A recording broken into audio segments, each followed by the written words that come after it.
Howdy y'all, it's Curious Raven, back on this Tuesday with a mix of paranormal spooky stories. I hope y'all enjoy them. Number 1. I used to be a long life skeptic. I don't believe in the supernatural and God or anything like that. And although it sounds cliche, since I've been living in the colonial city of Querétaro, I've started to have my doubts, seriously. It all began when we went to explore the back of my friend's house, who owns a restaurant. In the center of the city, all the houses are old, and this house was no exception. My friend, 2 other friends, and I went there. Suddenly my friend and one of the friends stayed at the threshold of one of the doors. I asked them what was wrong, and they both claimed with a weird look on their face that there were ghosts in there. I scoffed at them, telling them they were crazy, and continued on. I didn't see or feel anything. They both insisted that they felt something. I guess because they are empathetic to the paranormal, which I recently learned. Every time I wanted to go to that place for dinner, my friend would refuse. She said there was very negative energy there. I went back many times and nothing happened. The only thing I could witness with my own eyes was during a New Year's party we celebrated there. 3 of my friends were surprised by something. I saw how a strand of one of their curly hair oddly remained horizontal. I didn't think anything of it. In fact, I found it funny. They just laughed nervously. And that was the only thing that happened that day. Now that I remember, it was surprising, but I remained in denial. Sometime later, when I had the chance, I asked the owners of the house if they had also seen or felt anything strange. They replied that they personally hadn't. The only incident was when they were renovating the bottom floor of the house, and they unearthed a tombstone with more than 100 years of history. Beneath what they say was the printing press of the convent of La Cruz. They also told me that many customers and employees of their restaurant had made comments about something or someone lurking in that part of the house. The only concrete story came from a kitchen assistant who told me that he had seen a little girl, and he was really scared, to the point of quitting that job. A few years passed, and I liked to visit a downtown craft beer bar at nighttime. I chatted with the bartender at the bar while talking about craft beer most of the time. One time, the topic came up. He told me that almost when it was closing time around 2:30 a.m., he saw a man leaning against the wall next to one of the refrigerators at the entrance. There as if he were drunk. He wasn't a real person. He said that the apparition didn't speak or do anything. It just appeared there. Obviously, I didn't believe him. 6 years after moving to the city, my friend accompanied me to another craft beer place, also located in the downtown area of the city. We had an event, and after it ended, she sat alone at one of the tables while I went to greet and chat with other attendees and friends. Suddenly, she called me and asked me to please leave. She was very insistent. I asked her why, and she replied that she felt a ghost and that it had actually pushed her and moved the bench. I reluctantly agreed, not without telling her she was overreacting. Some time passed, and I went back to that beer bar. Sometimes I chatted with the owner and sometimes the waiter. One time I asked the waiter if there were any ghost stories there, and he said yes. I let him tell me whatever he wanted without specific questions. He didn't give me any details, but he said that it used to be an old-style tavern, cantina in Spanish. And in the back room where my friend said she was pushed, there was a ghost woman, most likely a prostitute. She probably was there because she had been murdered there. It was that day and that moment when I started to believe people who claim to see and feel ghosts. Now I genuinely fear that I might perceive them someday. I feel it now as I write this.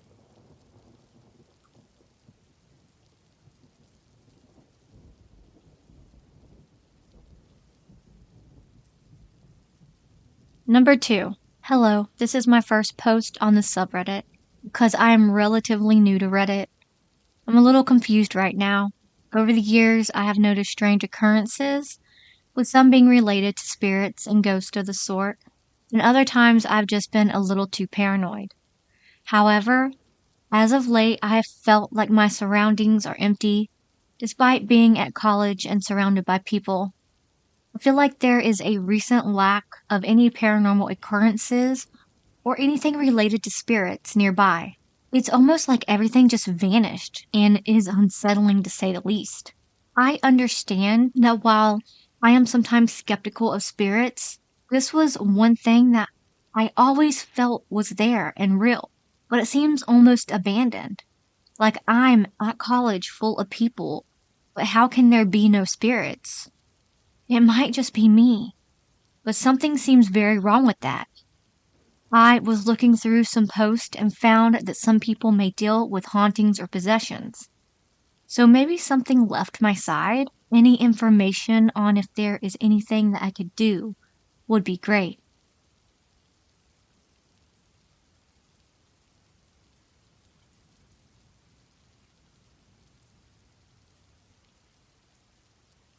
Number 3.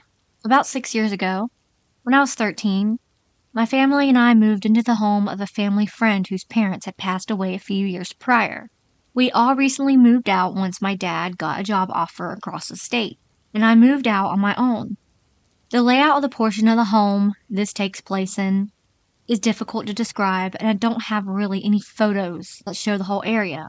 So I'm going to try my best to paint a picture here. The living room used to be what I would assume to be the dining room at one point in time. The whole room was long and open, besides a wall that divided the galley kitchen and the now living room, and the wall stopped about 3/4 of the width of the room. Past the galley kitchen, where there was a small breakfast nook, was the hallway that led to a washer and dryer and the door to the garage. If you stood in the middle of the room, you could see straight down that hallway.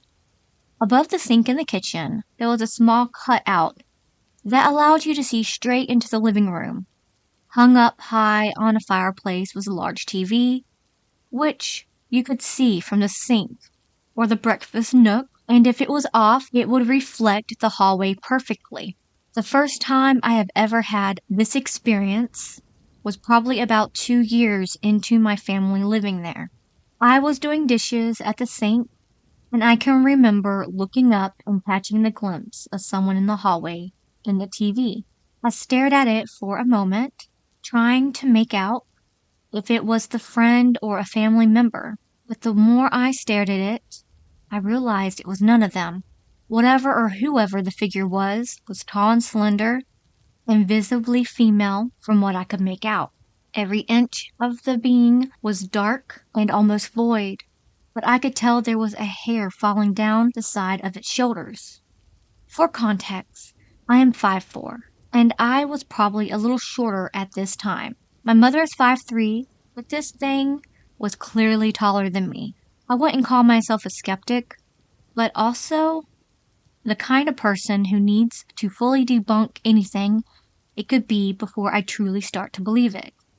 So being curious and mustering enough courage to glance down the hallway, but to my surprise, there was nothing there. It was like it had completely disappeared. But whenever I glanced back at the TV, I could see it standing behind me.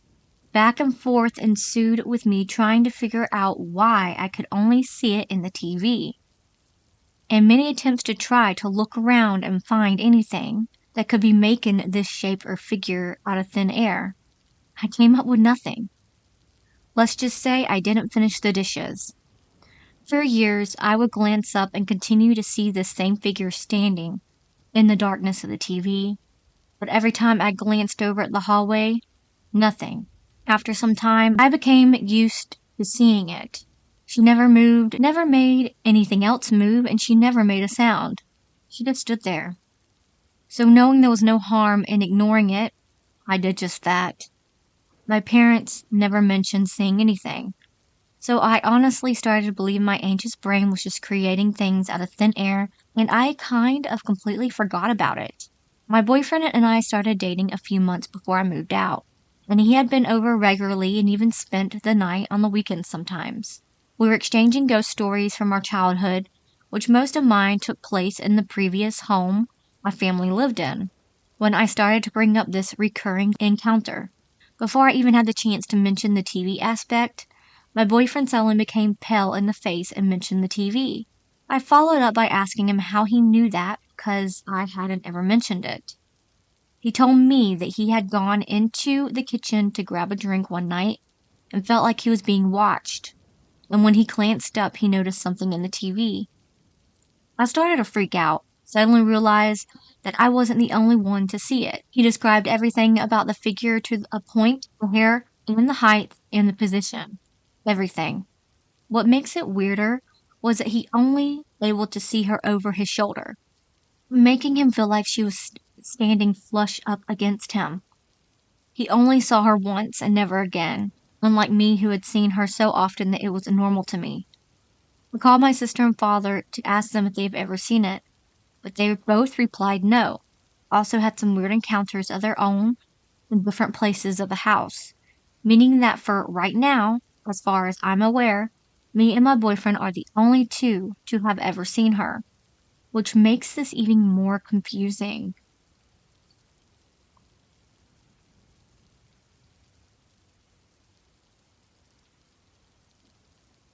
Number 4. Last night, December 15th, my grandma passed at 10 p.m. EST, India time, around 8 a.m. December 16th. I've missed almost all family funerals due to expenses, and the body is never held for longer than a day before cremation because of my family's choice in India. I've missed my grandpas, my aunts, and my grandmothers, all on my father's side, due to living in the U.S. Since I found out late last night, around 11 p.m., the thought of forgive me echoed in my head a million times as I sobbed uncontrollably. I just needed one sign to know she's forgiven me for not being able to make it yet to another funeral. I then called my dad to tell him what happened early morning of the 15th. Not sure it was related, but I had a dream. I dream a lot. I share especially when following events are strange. But since I moved into my new home, I've been here for 9 months, I never have any scary, uncomfortable dreams or other paranormal experiences, as I usually do in the hotels and in older places. Anyway, in my dream, I saw a woman float into my bedroom, a dead bride. Kinda weird, like a typical movie. And as I'm trying to get my husband's attention to tell him about this intruder, I get up to stop her. As I do, I get up from the dream. Naturally, I get very scared at night, especially due to nightmares. So I breathe heavy, wake up my husband, and I am unable to sleep throughout the night. I wake up the morning of the 15th for a doctor's appointment. As I drive to it, I think of how lonely this woman felt. Anyway, I was telling my dad this dream. Recall my TV went off, audio only. This has never happened to me before. My husband and I were on the couch, FaceTiming my dad. Both remotes were on the table. Nobody touched or sat on them. I usually have a sixth sense of things, but never would have predicted the passing of my grandma. Like a couple weeks ago, I had a dream my parents got into an accident, but they were both fine. That morning, right as I woke up, my mom called me and said Dad is feeling like he's having a heart attack. In the end, with God's grace, he was all okay. And it was all an accident, technically. My grandma lost her husband about a decade ago. Her daughter, who's my aunt, a little more than a decade ago. She always felt very lonely. She lived with my other aunt, but I knew she was very lonely and not happiest. Anyway, the TV audio turning on. I like to believe she gave me a sign. Howdy y'all, it's Curious Raven on this Wednesday. Today we have a collection of stories that are kind of other ghost stories that don't fit into a one criteria, so hope y'all enjoy. Number 1. So, when I was a kid, my mom was dating this super strange guy. He claimed he summoned a spirit to watch over our family, and whoever was the first to leave the household, he'd latch onto. He named the spirit Samson. He said once we said his name, he'd appear more often. I never believed this. Now, I'm an adult. I moved out of the family home first, and I was telling my friend this story and said his name. I've started seeing a tall black figure standing in door frames late at night. When I started dating my now ex-girlfriend, she told me one night she saw a black figure standing over her. Friends that have stayed at my house without knowing the story have reported the same thing. My theory is if he does, in fact, exist, he's standing over the new people that enter the house to keep them safe. Whenever I move homes, he appears more as well. Anyone have an experience with stuff like this?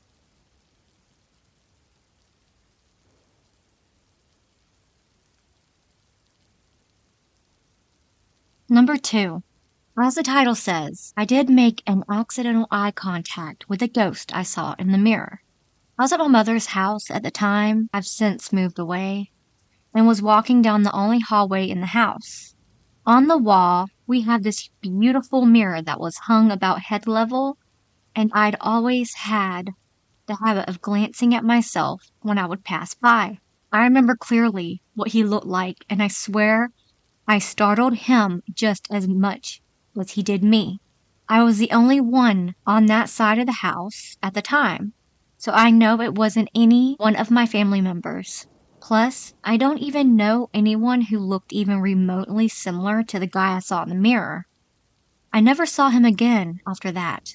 There was always plenty of what I called visitors at that house. I always assumed that they would wander over from the cemetery right down the road, as the house was always super alive with paranormal activity. I have plenty of other encounters I like to share eventually. Has anyone else ever made direct eye contact with a ghost before? I would love to hear in the comments anyone else's experience in that kind of situation.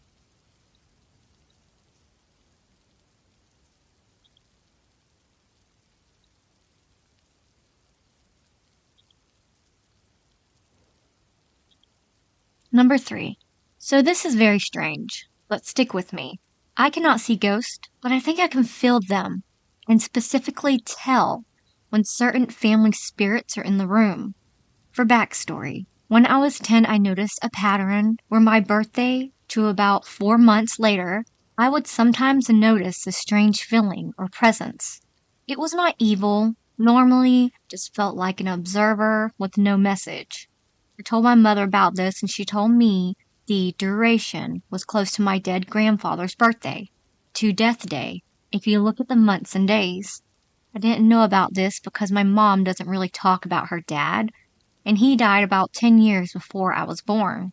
After, she told me that I may have the trait that she has, along with her mother too. I don't know if there can be a family mediumship. I don't know if that's the right word for it. But I think there is, within family, some things to note. I can specifically feel my family members and can tell their individual presence based on energy. I can tell when ghosts are around. I cannot identify how many, but I can tell energy. Been in buildings before and had paranormal energy, later learned death occurred. I could tell the ghost a general state of peace or lack thereof. My hometown for a very famous haunt that I once toured during the day and had to leave because I felt violently ill until I left. It was a really bad place in its day. I have had few paranormal interactions with dead family. When I do, they are with the people I knew and very specific to them. I don't know. I'm just sharing with the class.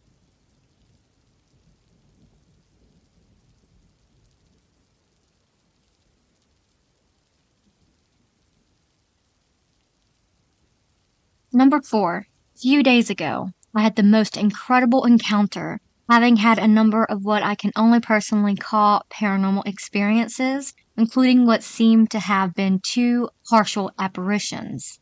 On Tuesday, I was driving home with my girlfriend and sister, having picked them up from work, and I nearly hit what I thought to be a man who was about to step in front of my car.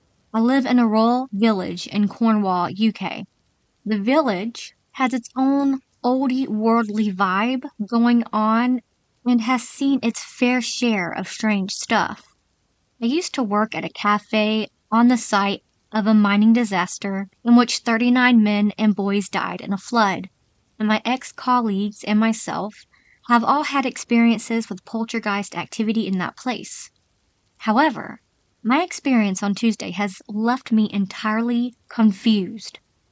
Driving past our local pub, a man stood in front of the front garden gates, seemed about to step out in front of my car. He appeared solid, wearing a dark jacket and jeans, but I didn't catch his face. I slammed on the brakes, and my girlfriend and sister both shouted and asked what I was doing. As I began to explain to them why I'd stopped so suddenly, I realized the man wasn't there anymore. This all happened in a second or two. And I realized that even though I hadn't taken my eyes off of him, there wasn't a moment in which he slowly dissipated or faded away. He simply was there one moment and wasn't there the next. And it was, if my head couldn't process the whole thing fast enough to notice, he was gone until asked to explain what I was doing. Neither my girlfriend or sister saw him, and I feel like I'm going nuts. In a minute, it was late. I could have been tired, seeing things, but it didn't feel this way at the time. And this guy was so physical and human. I just wish I had a dash cam. Has anyone else had a similar experience in which they've known they've seen something entirely present, yet people around them hadn't seen a thing?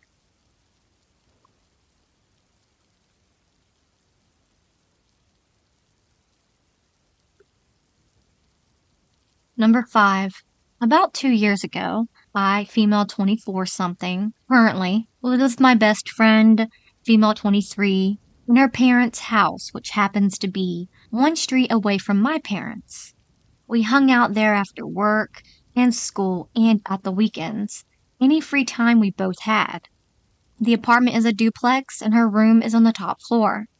We were waiting for her little brother, 14, to come home from school at about 6:15 p.m. And at that time it was 6 p.m. So there was no way in hell he would get out at 6 p.m. and get home not a minute later.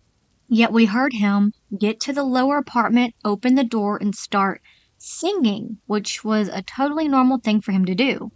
We called his name so many times, and he just kept singing, but he didn't answer. We were pissed at him because we wanted him to run to the store by the house to grab us all food. So we just laughed it out and sat a bit finishing what we were doing before going down and teasing him about ignoring us. Little backstory. The lower apartment is composed of a kitchen, a bathroom, 2 living rooms, 1 small, 1 big, and the parents' bedroom and the little brother's bedroom.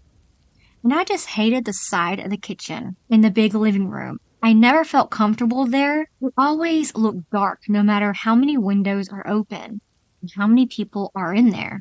I hated it and almost never went there. It just didn't feel right. Back to the story. A couple of minutes before going down, the intercom started ringing. We called the still singing dude to pick up the intercom, but he didn't. So we went downstairs, but no one was there. Not a soul. Her little brother, who was singing, was the one ringing. We opened the door for him. He got up and we asked him if he got in. And he said that he left his keys in and had gotten out of school, and it was about 6:12 p.m., which is logical walking and talking to his friends on the way and all. I checked the keys were inside the house. My friend refused to talk more about it because she lived there and didn't think more, just like any other experience she had. But this one, we couldn't brush it off, and we eventually talked about it because it was shared between us. We can't hallucinate the same thing for like 10 straight minutes, but we can't explain it either.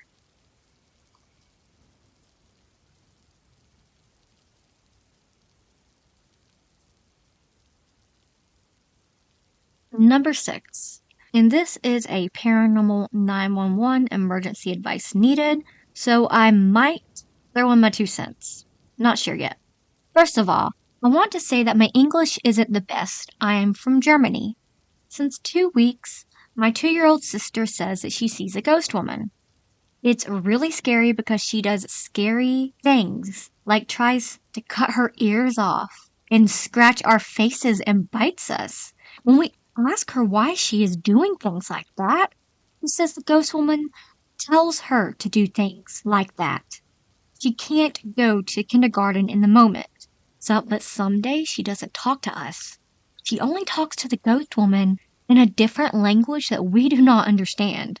One day last week, she just sits on the swing and swings, and then the swing next to her is swinging too, but there's no one sitting there. Very creepy.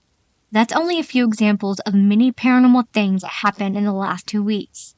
Anybody has things like this that has happened to them, can you please help us?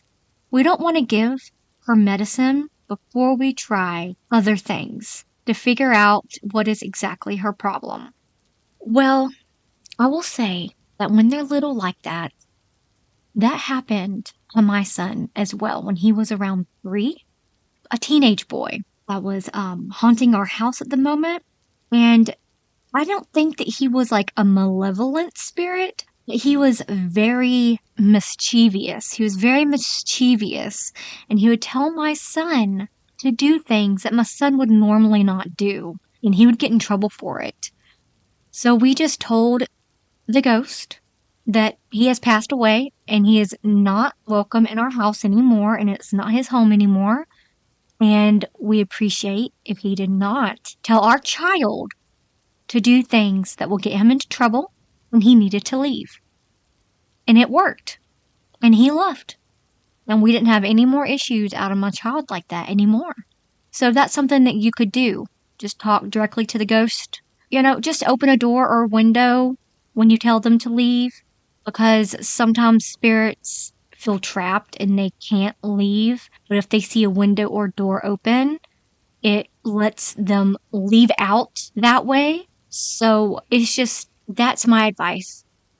Tell the ghost, but very respectfully, to leave your little sister alone. And that in Jesus' name, they are not welcome there anymore. And that they need to move on and leave. And see if that helps. And you got to really have intention behind your words and really mean it and be stern about it. Okay? So that's something that you could try. I'm not saying that it will work for you, but you never know. It worked for me.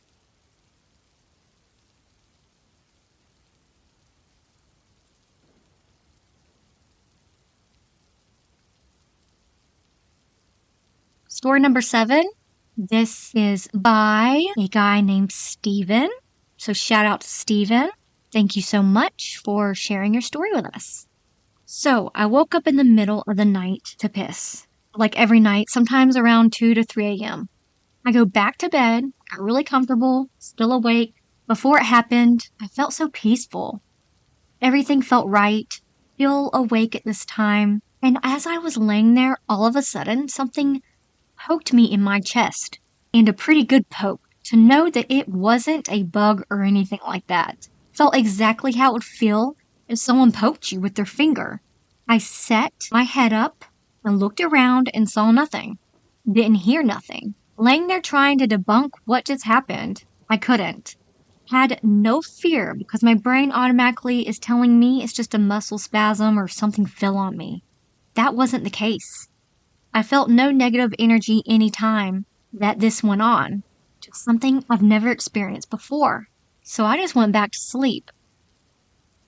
Alright, that's the end of our stories today. I hope y'all liked this little collection.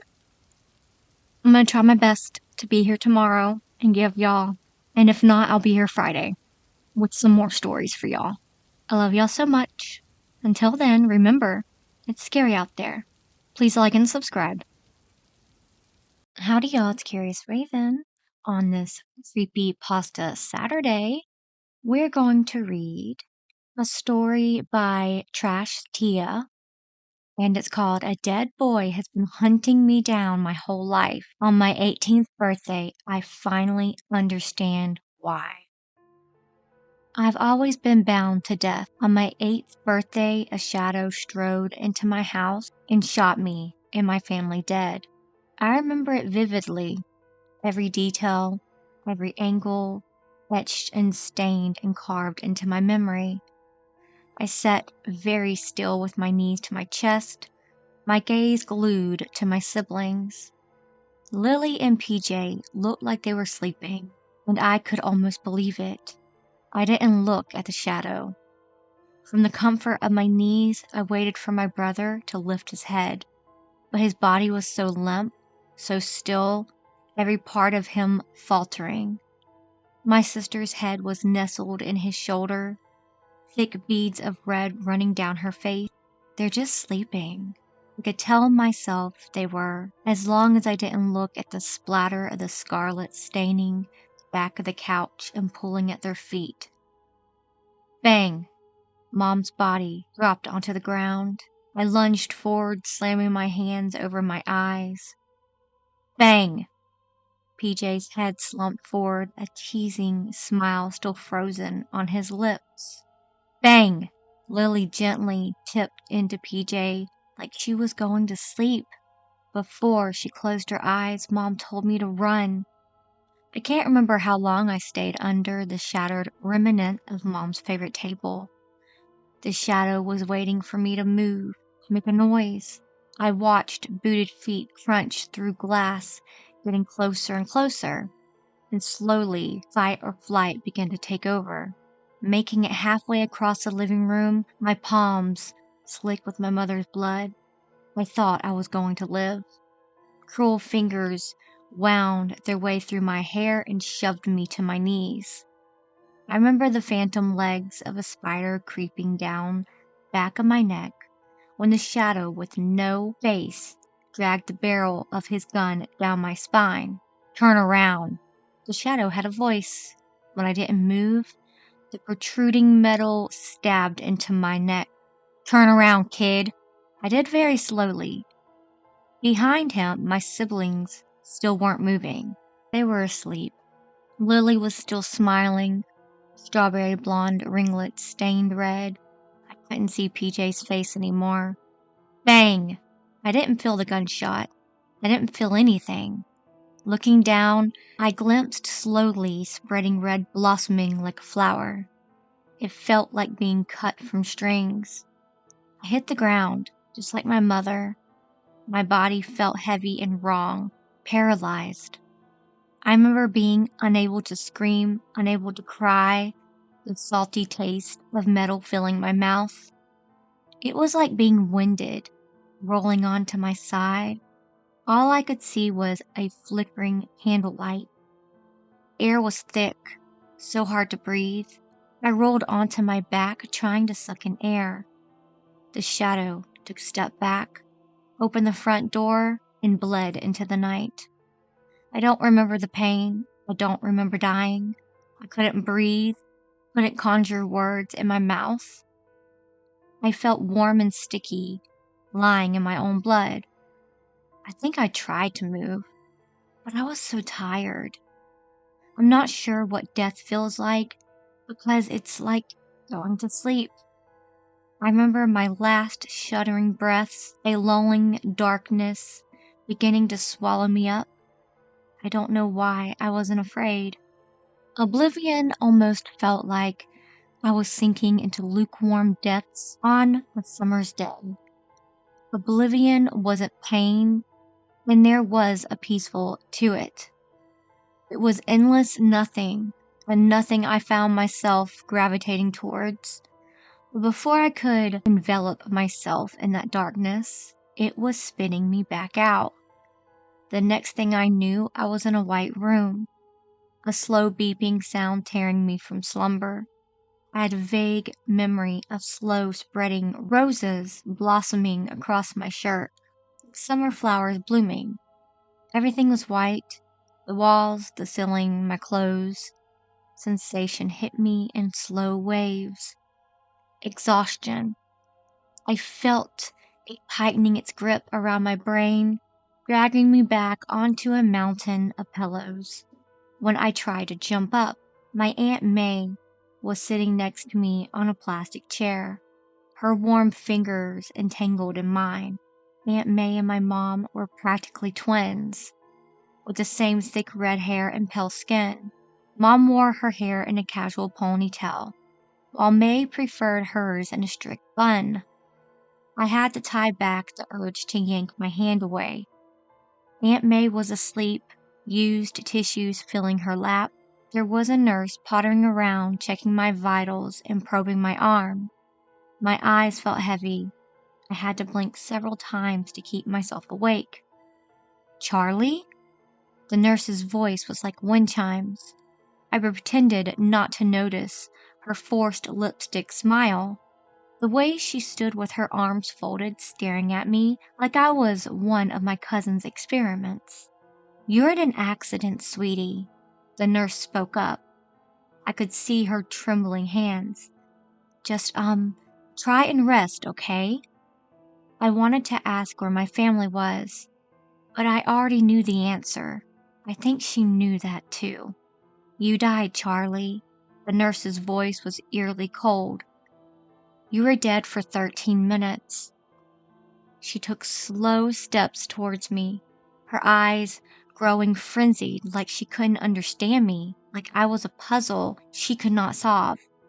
And it was driving her crazy. I could see it in her twitching hands, her wobbling lips that were trying and failing to appear stoic. "In fact, I just pulled you out of the morgue, honey. I opened up your body bag that I had just zipped up, and I told your aunt that you were a miracle. I just can't understand."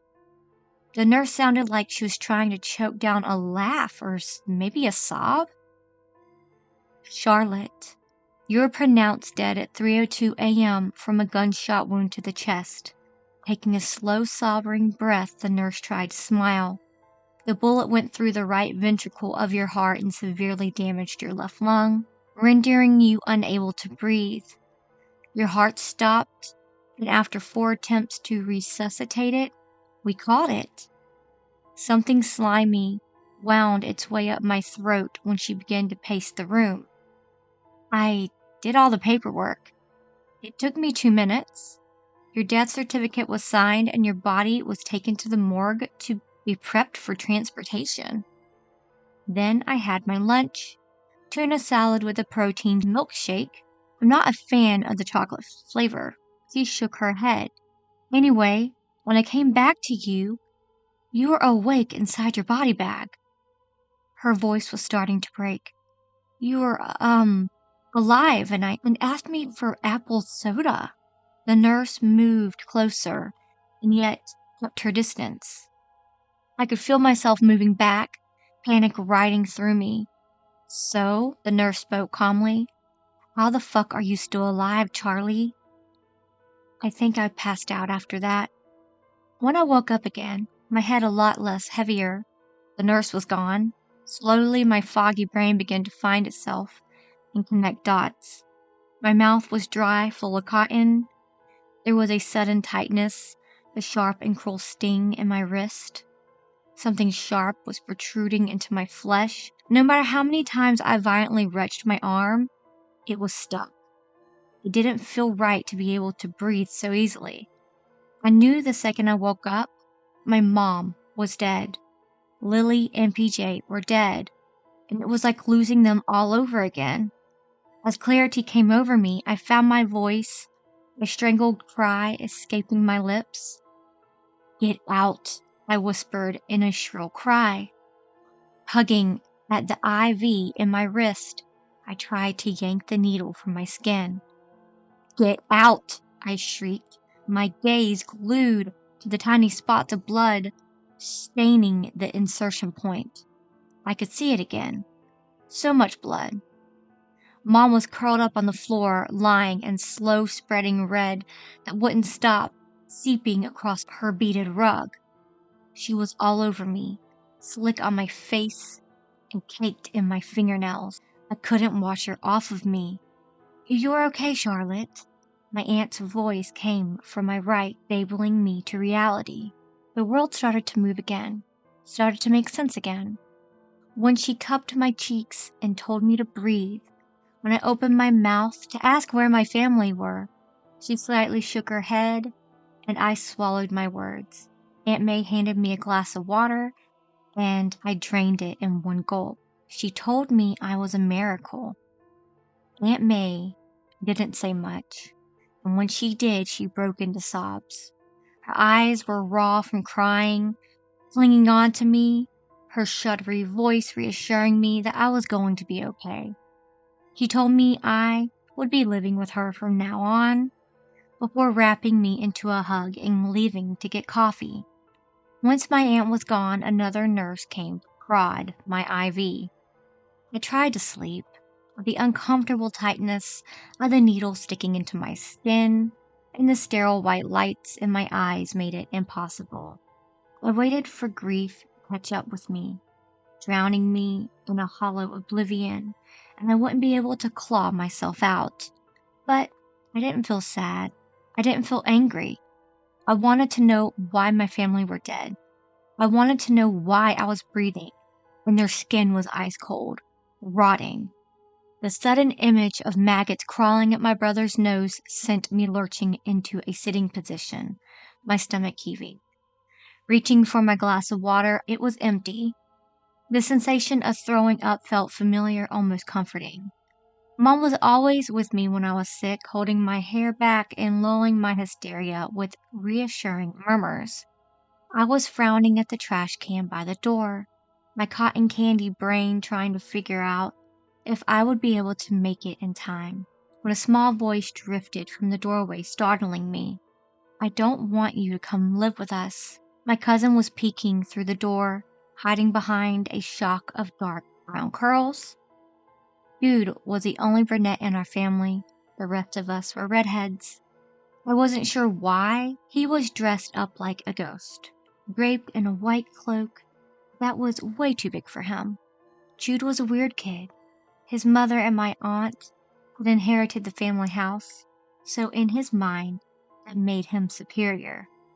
Jude made it clear he didn't like his cousins, refusing to let us play with him and banning us from family gatherings. When the adults were drinking cocktails and losing their awareness, Jude ordered us around. The times we did play with him, our cousin showed us his spider collection or the raccoon brain he kept in a jar. EJ was convinced our older cousin was a serial killer. Several months earlier, he'd happily showed us the roadkill he'd been growing bacteria on under his bed. Jude's experiments were worrying. He stuffed mushrooms down my brother's ears while he was sleeping to, I quote, recreate The Last of Us. When Lily had a nosebleed during Thanksgiving dinner, Jude collected all of her bloody tissues and refused to tell us where he put them and what he had done with them. Fast forward 2 months, and I found them under a nest of spiders. Jude was trying to adapt the spiders to be able to feed on human blood. I was surprised my cousin hadn't immediately demanded to see my siblings' dead bodies for autopsy. Jude stepped into the room, shuffling his feet. "I'm sorry about Lily, PJ, and Aunt Ivy," he mumbled, glaring at the floor tiles.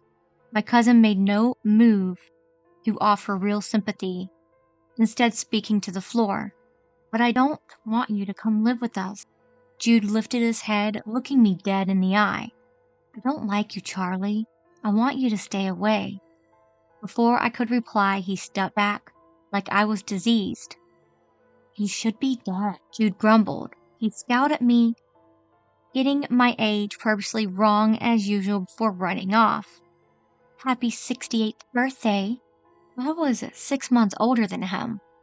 In Jude's eyes, I was ready for retirement. Still, though, my cousin was right. I was stone cold dead, and then I was somehow alive, which was wrong. Growing up, I realized death was not so attempting to fix his mistake. It started small. I'd choke on things I wasn't supposed to choke on: chips, candy, ice cream. Aunt May had to perform a Heimlich maneuver when I choked on a piece of chicken. I thought I was just really unlucky, but then I locked myself in a freezer that didn't have a lock, and I almost drowned in the local swimming pool, catching my foot in stray netting. The same fair Jude convinced me to try apple bobbing, only for my head to conveniently get stuck underwater. It started to make sense. I was supposed to die with my family that night, and death was out to get me. Death started to get clever, changing his tactic. Instead of using everyday things to try to kill me, he sent reinforcements. I turned 12 years old and my aunt threw me a huge party, inviting all my classmates. Aunt May was rich. My mom never explained it. Our grandparents left everything to May. The house was like a palace, a labyrinth of floors I was yet to explore, and 2 swimming pools. I was in the kitchen cutting myself a slice of cake when out of nowhere a dead boy came rushing at me with one of my aunt's favorite kitchen knives. A dead boy who I immediately recognized. Ren Oliver. Several years prior, he'd gone missing from his parents' yard. The town launched a full investigation only to find his body in a ditch a week later. So death had sent a foot soldier. Hiding under a hooded sweatshirt, Ren appeared older, like he had grown up with me. But there was a startling vacancy in his expression that drew the breath from my lungs, freezing me in place. Ren's death was announced as an accident, though his wounds suggested the opposite. Dry blood smearing his right temple and cavernous hole in his chest, his clothes painted, stained in a bright red, glued and sticky mounds clinging to him. The boy's eyes were wild, feral, like an animal. His hair was longer and a mess of reddish curls matted to his forehead. Lips split into a demented giggle. I remember taking a slow step back, my gaze glued to the knife. Ren's fingers were wrapped around the handle like he knew exactly how to use it, how to plunge into my heart and kill me for good. He moved like a predator, zero self-awareness or recognition, only driven to kill me. The dead boy prided himself in slow, intimidating steps, shoving me against the wall and dragging the blade of the knife down the curve of my throat. His eyes confused me, writhing with hatred that was artificial, programmed into him, a death's official soldier. He didn't speak, only smiled, reveling in my fear. I tell it thrilled him. My trembling hands, my sharp, heavy breaths I couldn't control. Squeezing my eyes shut, I waited to finally die. I waited for the pain and to lose my breath once again. But death was playing with me. When I opened my eyes, the dead boy was gone, and I was on my knees screaming. Ren Oliver is trying to kill me, I managed to hiss. My aunt knelt in front of me, her expression crumbling. Sweetie, she spoke softly, squeezing my hand. Aunt May was trying to appear calm for my sake, but I could tell she was scared, her frantic eyes searching mine. Ren Oliver is dead. The kids surrounding me started to giggle, whispering among themselves.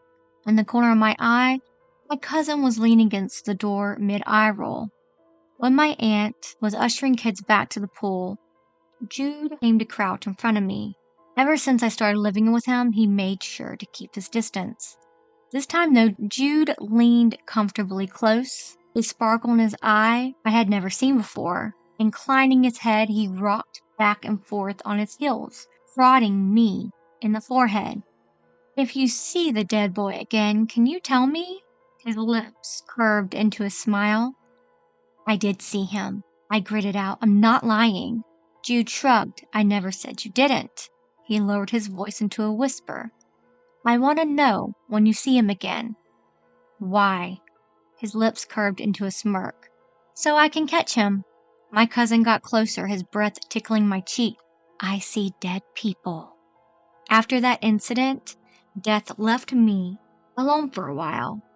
I was 15, walking through the forest with a friend, catching fireflies and bell jars. Aunt May was lucky to live close to the forest, the entrance just outside her back door. When we were littles, PJ would drag Lily and I down this trail to escape Jude's weird experiments. I decided to invite Jim Littlewood on a summer walk. Jim was cute, but in a dorky way. He was chronically clumsy and dressed like he'd been spat out of a John Hughes movie.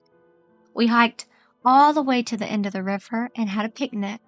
Watching the sunset over the horizon, I was having conflicted feelings for the sky. Jim was obsessed with fireflies. though he seemed more interested in photographing them than me. Guy couldn't seem to sit still, jumping to his feet to marvel at tiny specks of light dancing in the air. "I'm just going to take photos," Jim beamed, holding his camera. I had to bite back the urge to say, "Don't you have enough photos?" I nodded, and he turned and sprinted back down the trail before his footsteps ground to a sudden halt. First, I thought he was snapping Polaroids. When I got closer, though, blinking in the eerie dark, I caught something. Bending down, I picked it up, a bell jar still spilling fireflies. Further down the trail, Jim was lying crumpled in the dirt, his camera smashed to pieces next to him, blood running in thick rivulets down his temple. There he was, leaning against a tree, his arms folded, was the ghost boy. Ren Oliver was growing up with me, now a teenager, and yet his face was carved into something else entirely. More of a monster. Slight points to his ears and a two sharp teeth eyes ignited. Ren didn't look like a ghost boy anymore. Death had dressed him in shackles of ivy, a crown of glass, and a bone forced onto his head. Entangled in his curls, death was torturing him. Ren's body was its canvas, and every time I got away, he was punished, painting his failures across scarred skin. I should have been running for my life, but I was mesmerized by each symbol cruelly carved into his neck. The boy did a slow head incline like he couldn't believe I was standing in front of him. His slow spreading smile caught me off guard.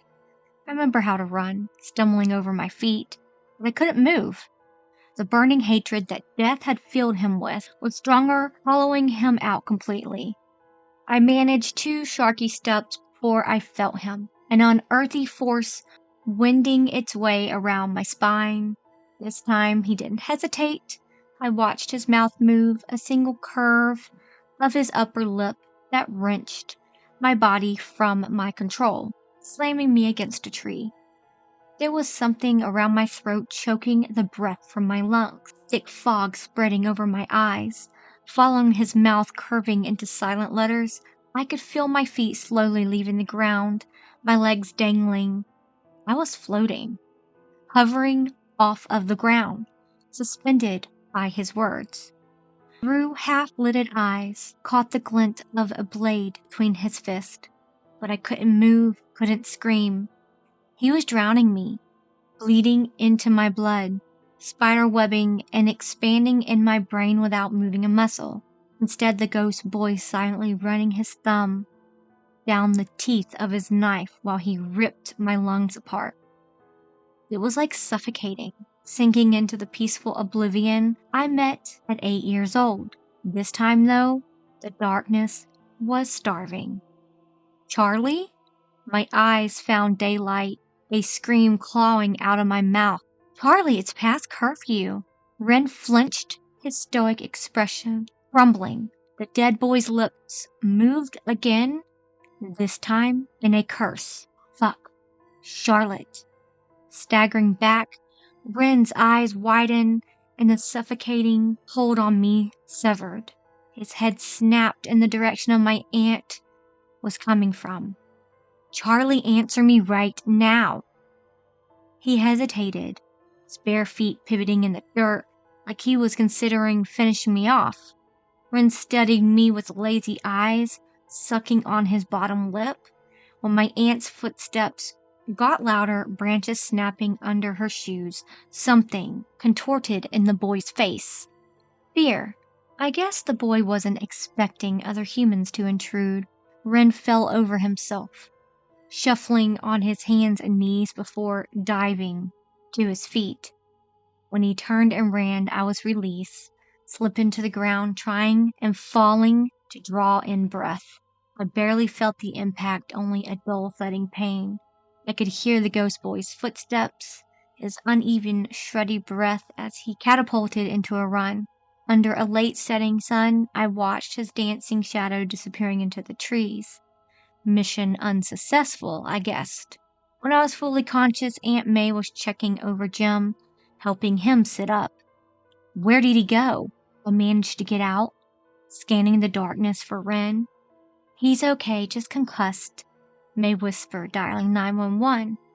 My aunt applied a dressing to Jim's wound, ignoring the boy's hisses. Keep still, she murmured, smoothing his band-aid.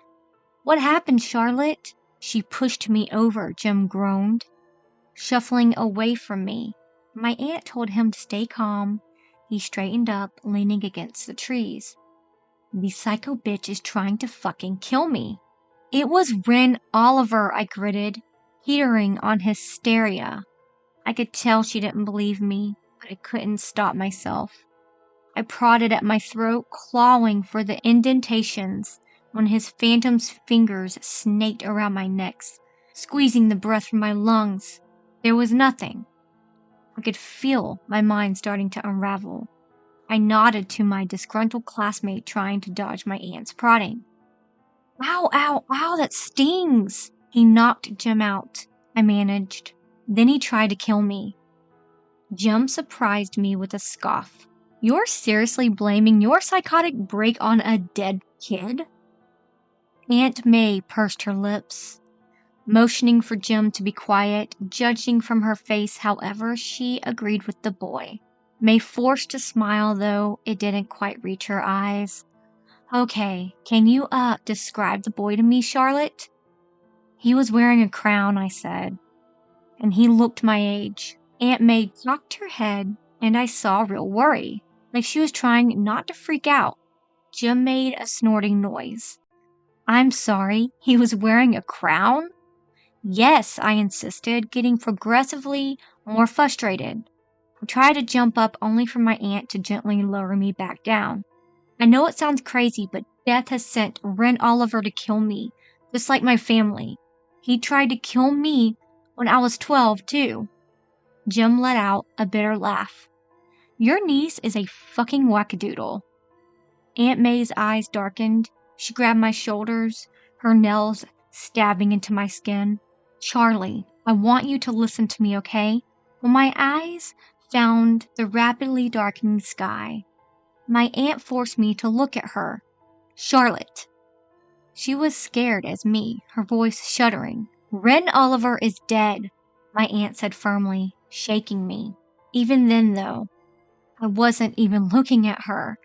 I was trying to find his ignited eyes lighting up the dark. Wren died 8 years old in a terrible accident. You can't keep using him as an excuse for your mental trauma. There was something twitching in her expression I was trying to make sense of. When I risked to look at Jim, the boy was staring at me dazedly like I was really crazy. Aunt May pressed her face into my shoulder. I could feel her tears soaking into my shirt. She was trying to hold it together, trying to understand. Charlie, I know you lost your family, she whispered, but you and Wren Oliver are not the same. You survived and he didn't. Her voice splintered. You need to come to terms with that, okay? When I didn't respond, she pinched my chin, forcing me to look at her. Charlotte, Aunt May's voice turned cold. I ignored this when you were a kid, but if you continue to use this poor boy as a coping mechanism, I will have no choice but to send you to a specialist. When Jim was taken away by paramedics, Aunt May held my hand, squeezed my fingers for dear life. I caught her gaze scanning the trees around us, delving into twisting oblivion. Every little noise sent her twisting around. She was looking for something. I'm going to get you help, Aunt May said in a low murmur when we were back at the house. Jude was sitting on the kitchen counter, legs swinging. I could feel his penetrating gaze burning into the back of my head. Aunt May set a cup of cocoa on the table. No more fairy tales. By the time I was 18, I had bitten 3 therapists. They refused to believe that death was coming to reclaim my soul and was using a dead boy to do his dirty work. For my 16th birthday, I braced myself to come face to face with Wren Oliver's ghost. I wasn't even in town, staying at a friend's house. My dead boys, and especially dead boys molded into death, personal soldiers, could materialize anywhere. I locked every door in the house and taped up my friends' windows. Nothing happened. On my 17th birthday, I was sick in bed with gastritis. Still no ghost boy. Death seemed to have finally left me alone. On my 18th birthday, I was stuffing books into my locker when my cousin popped up out of nowhere, scowling as usual. After an unexpected growth spurt and losing a ton of baby fat, my cousin had scaled the high school hierarchy, swapping his weird experiments for a varsity jacket and experimenting with his sexuality. The two of us had come to an unspoken truce. I kept quiet about his spider collection to his popular friends, and he tolerated my existence until I left for college. Your surprise party is canceled. Jude leaned against my locker, running a hand through thick, dark hair, tucked under a baseball cap. Jude never admitted it, but he was definitely embarrassed of being the odd one out. My siblings may be dead, but they still were redheads. I pulled off his cap with a smile, throwing it in his face. Sure it is. My cousin's eyes widened. He lost his slick bravado, grabbing for his cap. Hey! According to my cousin, my party was unexpectedly canceled every year. I wasn't sure if it was a weird complex or just plain jealousy, but it was getting exhausting. Jade followed me down the hallway, matching my stride. Can you just not come home tonight? I quickened my pace. It's only a party. I'm having some friends over, and no, we won't go anywhere near your room. No, I mean, Jude stepped in front of me, and for the first time in a while, he wasn't trying to hide disdain from me. His dark eyes pinned me in the place for a moment. The world around us coming to a halt, sound bled away, and all I heard were his slow breaths. There was something there, an unexplainable twitch in his eyes and lips that twisted my gut. Jude stepped closer, his lips curling. He shoved me back, losing his facade. Stay the fuck away from the house tonight, he said. And his voice, his tone, was enough to send shivers creeping down my spine. Jude had always hid behind a 10-foot wall in his mind. It was jarring to see something in him finally start to splinter. Fuck, I thought. This kid had serious mommy issues. I blinked and the world resumed. Kids pushing past us. Jude seemed to catch himself slipping back under his mask. I'm having friends over, he rolled his eyes. Your presence will ruin the vibe. It's my birthday. He groaned, tipping the head back. Yes, I know, but I think you can deal with the attention off of you for one night, Jude. Will Ren Oliver be there too? Jim Littlewood hollered. Jude didn't respond for a moment, his lip curling. Shut the fuck up, he spat at Jim, who immediately backed down. With an audience this time, Jude forced an award-winning smile. Fine. His lips splintered into a grin I knew he hated. My cousin clamped his hand on my shoulder, hard enough to hurt. Feel his fingers pinching the material of my jacket. Have it your way, dude.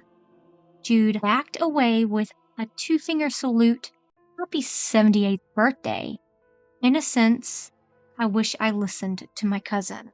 My party was a success, sort of. 4 of us, a crate of beers, and no sign of my cousin. I was mightily tipsy, sitting on the edge of the pool, dangling my legs in the water when my friend demanded more beers. I was also hungry for cake, so I stumbled inside in search of goods. The house was dark, lit up in dazzling blue from the pool's lights reflection through the windows. Aunt May was in her office on the ground floor, and Jude was getting high in his room. In my drunken state, I found myself marveling my aunt's house and how much of it was left unexplored.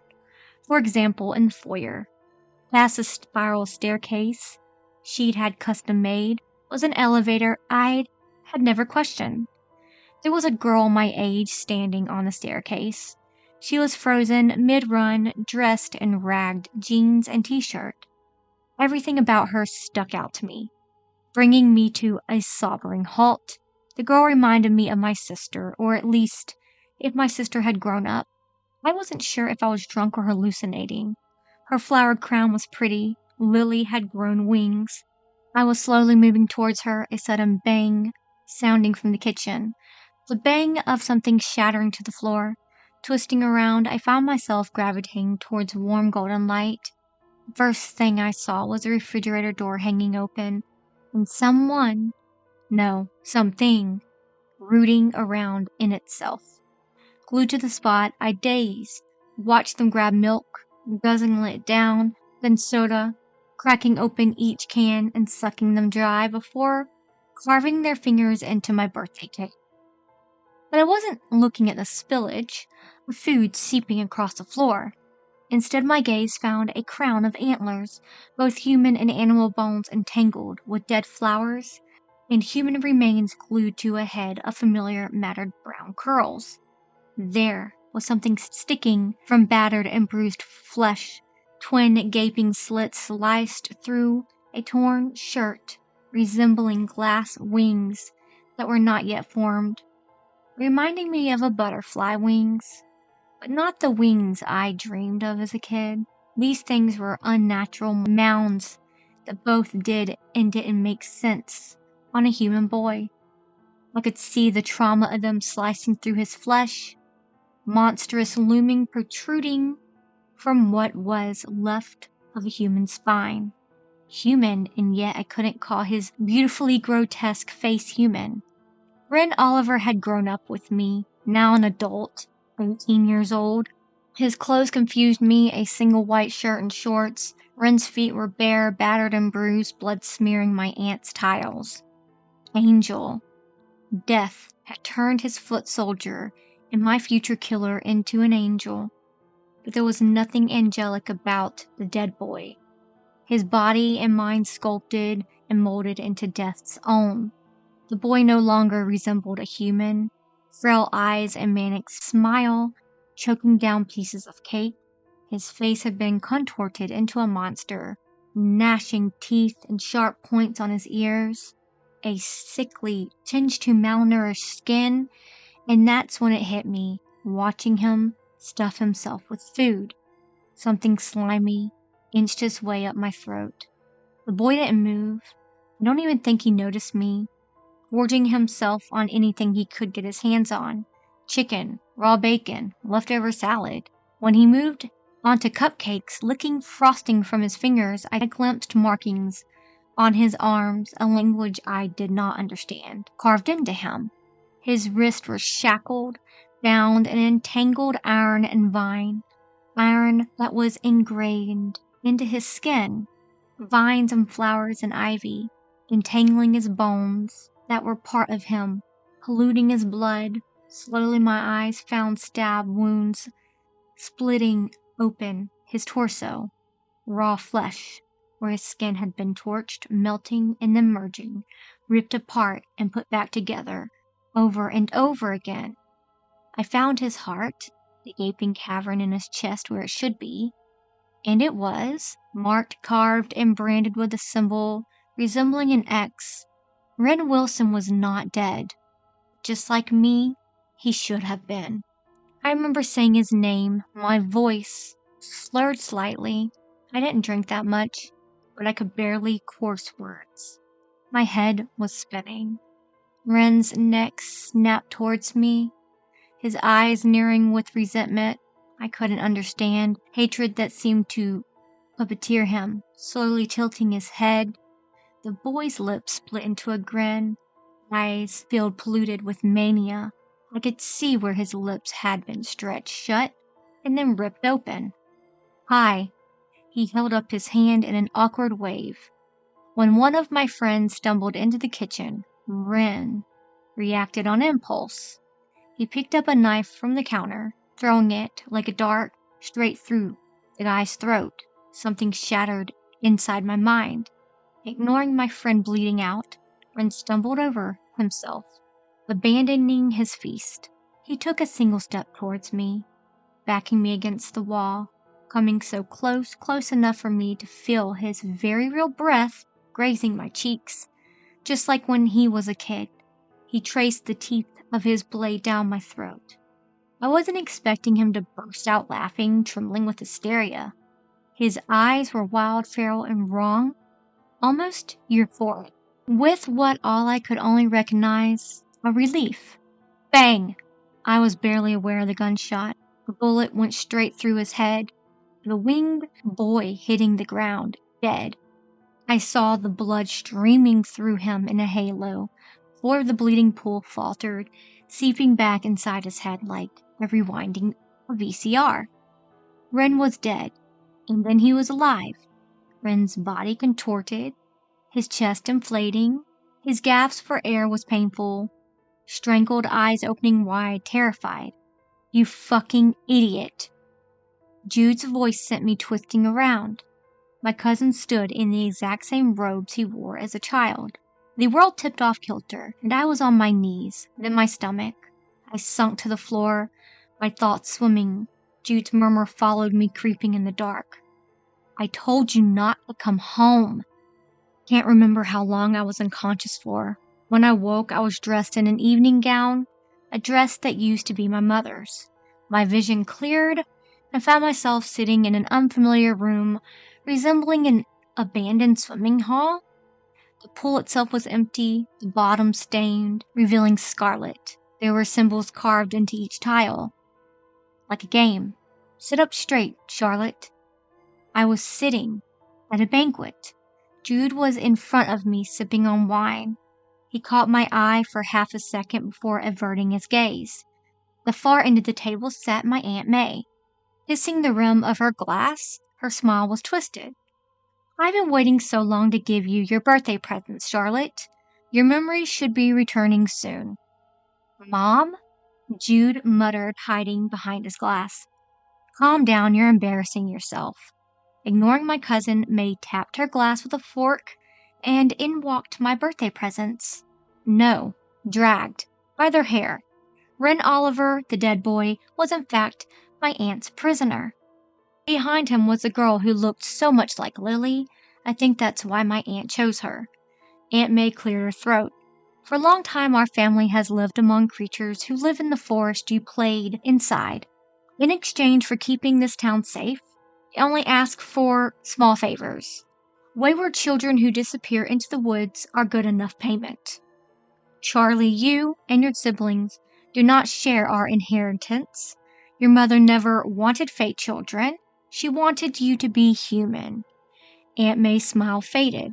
After losing my sister and my niece and nephew, I made a deal to give my last surviving niece 100 years of life. Her words were white noise, my gaze glued to my birthday presents. I couldn't call them human anymore. I couldn't call Ren human.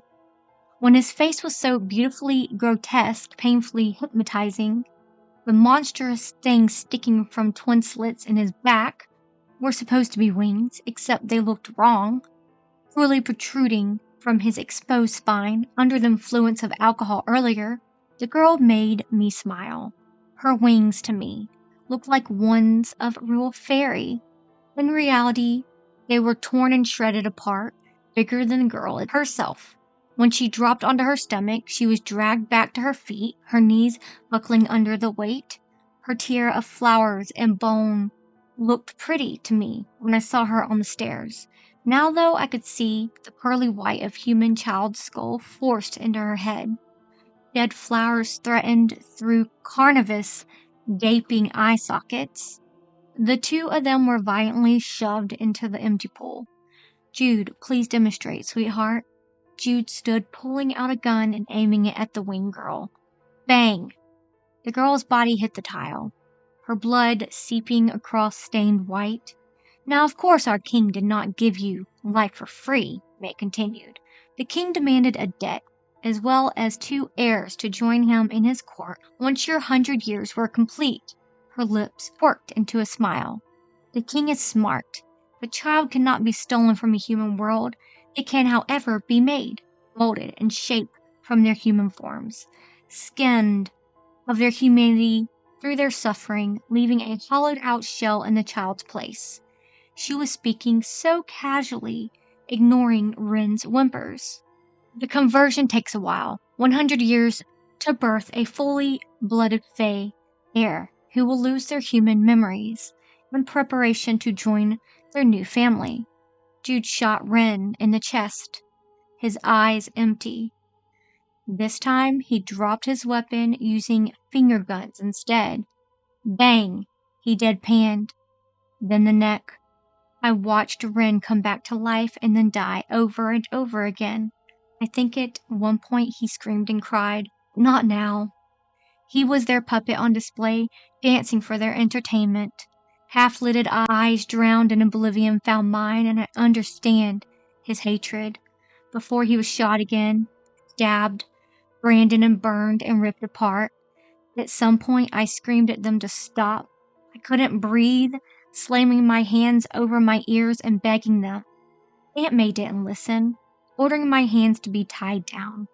The king required 2 human sacrifices to suffer in your place, she concluded. For 100 years. Aunt May's smile was suddenly sad, and she lifted her glass in a toast. I was watching their blood trickle down each tile in the pool. Like every death, every time they suffered, my body became progressively less human. I felt disgusting. I wasn't supposed to be alive. Every single year of my life, every breath I had taken was stolen. Aunt May nodded at me, her lips forming a proud smile. She stood up and was handed a sacrificial knife. Climbing into the swimming pool herself, she strode over to Wren. The boy slumped on the floor, trembling, his knees against his chest. Aunt May grabbed him by the hair, forcing his head down, and sliced the blade across his throat. His eyes flickered to me, and I swore he smiled. Spots of red dotted yellow piles, a river trickling under my aunt's heels. Happy 78th birthday, Charlie! Last night ended with me being locked in my room. It's been almost 15 hours and the door is still locked. Please help me. I'm fucking terrified of what my aunt is planning. I can't stop shaking. Fuck. If she is telling the truth, I shouldn't be here, right? And I can't stop thinking, is Wren Oliver trying to kill me or himself? That was a very long story. I hope y'all enjoyed it. That was a good story, lots of twists and turns. Thank you so much for letting me read it. I love y'all so much. I will see y'all Tuesday. But until then, remember it's scary out there. Please like and subscribe. Howdy y'all, it's Curious Raven here on this creepy pasta Saturday. I have a story for you. It is by Late But Still Early 1. It is called, I'm a transport driver for serial killers. This drive made me quit. To clarify, I work for the state, driving a white van that transported police officers along with dangerous apprehended criminals from the station to a high-security prison.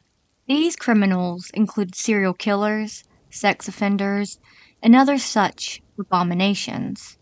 The van had 8 seats in total, 2 at the front, separated from 6 at the back by a thick transport plastic panel for driver protection.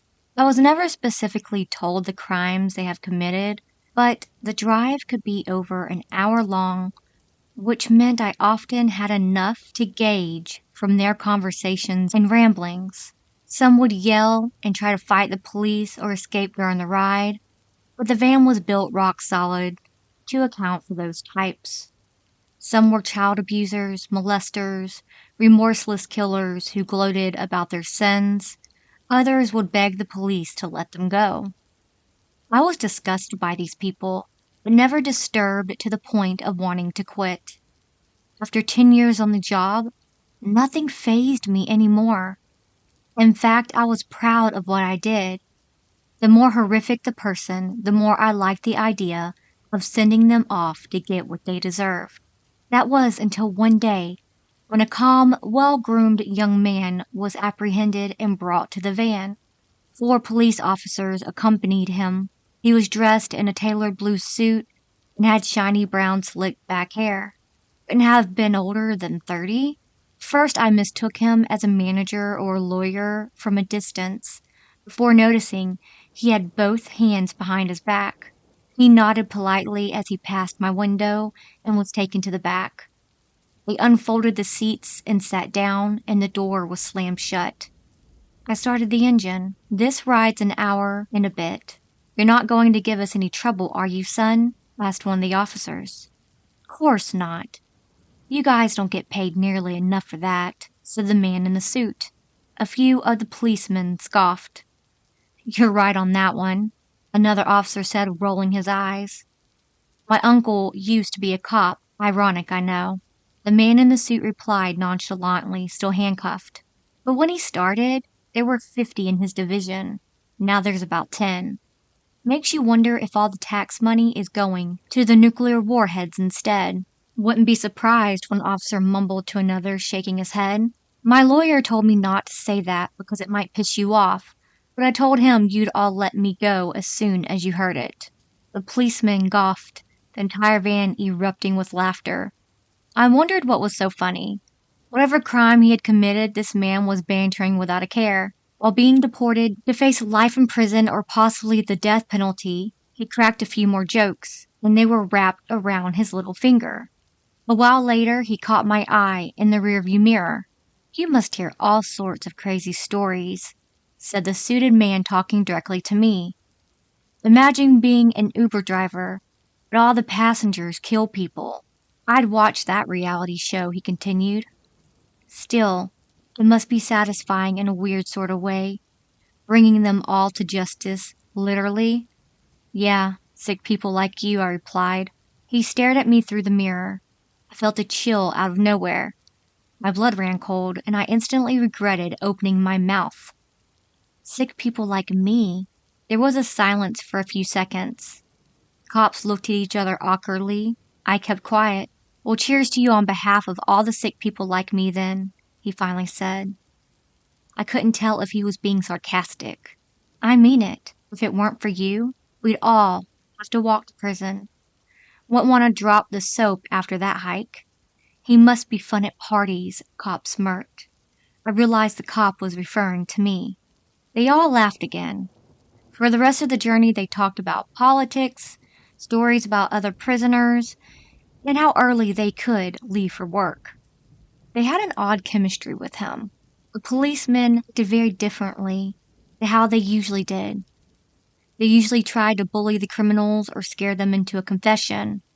On the contrary, this time, it almost seemed like they were all at a big dinner party, and I wasn't invited. Perhaps they were getting some entertainment while they could. Or they were intimidated by him and didn't want to admit it, I thought. Some serial killers were notorious for being charming after all. Everyone's heard of Ted Bundy. I realized that even after all that chat, I still had no idea what crime he had committed. When we arrived, I opened the back doors for them to get out. "Thanks for the lift. Drive safe," he grinned at me. And they took him away to the prison. The nerve, I thought. I got back in the driver's seat. About a week later, between shifts, and I decided to break at a cafe in the parking lot. I walked inside, enjoying the K, eyeing a big latte. As I glanced to the side, my heart skipped a beat. A man was wearing a blue suit, which looked exactly like the one that the criminal with the slicked back hair was wearing. I blinked. This man had an afro and was reading a newspaper. Same suit, perhaps? Obviously not the same guy. I exhaled with relief. I ordered my latte and sat down at a table, sipping it slowly. The man in the blue suit sat by the window, still reading the paper. I glanced at him for a while and noticed that he was just staring into it without turning the pages. As I stood up to leave, he folded the newspaper and looked up towards me. His lips stretched into a wide, menacing smile, and he dragged his finger across his neck as he stared at me with wide eyes and tilted his head. We stared at each other for a while in silence, my heart starting to race. Then I looked around frantically, suddenly concerned for my safety. Everyone in the cafe was absorbed into their own world. It seemed like no one else had seen the gesture he had made towards me in a very public space. I rushed out of the cafe, glancing behind me every few steps. Suddenly paranoid, he turned his head to lock eye contact with me, gleeful that his threat was having its intended effect on me. For the next few days, I kept hearing noises, footsteps, scratching, sometimes even the sound of someone breathing behind me. When I turned around, there would always be nothing there, just as I thought. I was turning schizophrenic. My suspicion that something was out to get me was confirmed again. I was at the grocery store on the weekend, putting vegetables in my cart, as a woman wearing a blue denim jacket and flowery dress was walking towards me. She was pushing a cart with a baby strapped to the seat. "You better watch your back," she whispered as she walked past. That caught me off guard. I whipped my head around and she kept walking without looking behind her. She wasn't talking on the phone, and she wasn't with anyone else apart from the baby. That warning was undoubtedly for me. Had I just pissed off a cult of people dressed in blue? I got in the van the next day at 7 a.m. and headed off to the station. There was heavy traffic, and I was convinced I'd be late for work. I turned into a long stretch of road that was next to a steep drop, the metal railing fencing off the edge on the right as I drove along the congested road, stopping and starting to move a few feet. Incrementally, I stared at the bumper stickers on the back of the white van in the front. "It's gonna be a good day." There was a sun with a smiley face next to it. The traffic finally started flowing, and I approached an intersection where cars merged from the left-hand side. A set of traffic lights came just before it. I looked at my watch. Please don't turn red. Please don't turn red, I thought. As if the universe was conspiring against me, the lights turned yellow, and as the van in front of me sped past them, they turned red. Fantastic. I slammed the brakes and looked up. I only saw the van in front for a split second, and suddenly out of nowhere, a massive lorry T-boned it violently from the left. A loud crash combined with a painful crunch stunned me into paralysis. Both vehicles crashed through the railings and went hurtling over the edge of the cliff. The lights turned orange, then green, but I remained unmoving in silence and shaking. There was an empty space in front of me where the van had just been. I could see people through their car windows horrified and calling police. Eventually, I snapped out of it and drove numbly to the side of the road without having fully processed the event. I parked there and called my colleagues at the station to inform them about what had just happened. A few days later, I found out that both drivers had died on impact. The lorry had crashed into the van's driver's side at 90 miles per hour, crushing him instantly. They thought it was a freak accident at first until they recovered the remains and discovered the lorry's driver's phone, which had been in a holder stuck to his windshield. It wasn't GPS on the phone that was guiding him. At the time of the crash, he had been using a navigator app connected to a tracking device. The device had been tracking my vehicle. The police searched my van from top to bottom and found the bugger stuck underside of one of the back seats, the seat that the man in the slick-backed hair wearing the blue suit had sat in. On his ride to prison about 2 weeks ago, I pieced it together as soon as they told me. The motherfucker must have slipped that out from a pocket or something and stuck it to the inside of my van as soon as I pissed him off. Turned out, he was an infamous underground weapons dealer. A lot of people who had their firearms confiscated, most of them for good reason, knew he was the guy that would supply them, so were absolutely infuriated when he got caught. Apparently, he had a cult-like following among those people, and wearing all blue was their low-key way of supporting him. I don't want to get too political here, so I'll just say that this guy was very well connected, and a lot of people were on his side, even if it was under the radar. And I was their next target. I figured Blue Suit Guy must have somehow communicated to one of his cronies about the tracking device on my white van and told them to get after me. By pure chance, another white van was in front of me at the very moment they decided to strike. They must have mistaken the driver for me, knowing the vehicle was a white van in that approximate location. If those traffic lights hadn't turned red at that exact moment they did, that would have been me. I was supposed to die a horrific death that day. I quit the job. The very afternoon I found out, packed my bags, and moved to a new town. Since then, I've moved several times. Paranoia won't leave me. I think it'll stay with me for the rest of my life. Anytime I see someone wearing blue, a wave of terror sweeps over me. The same terror I felt seeing that van in front of me getting pummeled and tumbled over the cliff edge, knowing that should have been me. Previously, I'd always taken pride in the fact that I was a brutally honest guy, but I'm a lot more careful nowadays. And one thing's for sure, when someone makes a joke now, I always laugh. That was the end of the story. It was a very good story. I really like that because I used to transport when I was a correctional officer, and I used to transport serial killers. And I never thought of it that way. That's kind of crazy. But all right, I will see y'all next week. I love y'all so much. Until then, remember, it's scary out there. Please like and subscribe. Howdy, y'all. It's Curious Raven on this Wednesday. I hope y'all had a good weekend. And today we're going to have some haunted house stories. Story 1. I just want to say this entity, or whatever you call it, does not seem harmful. I know that nobody has all the answers, and most of what you see on those ghost shows, like Ghost Hunters and Ghost Adventures, are completely bullshit. I also believe some may have more educated insight on the matter.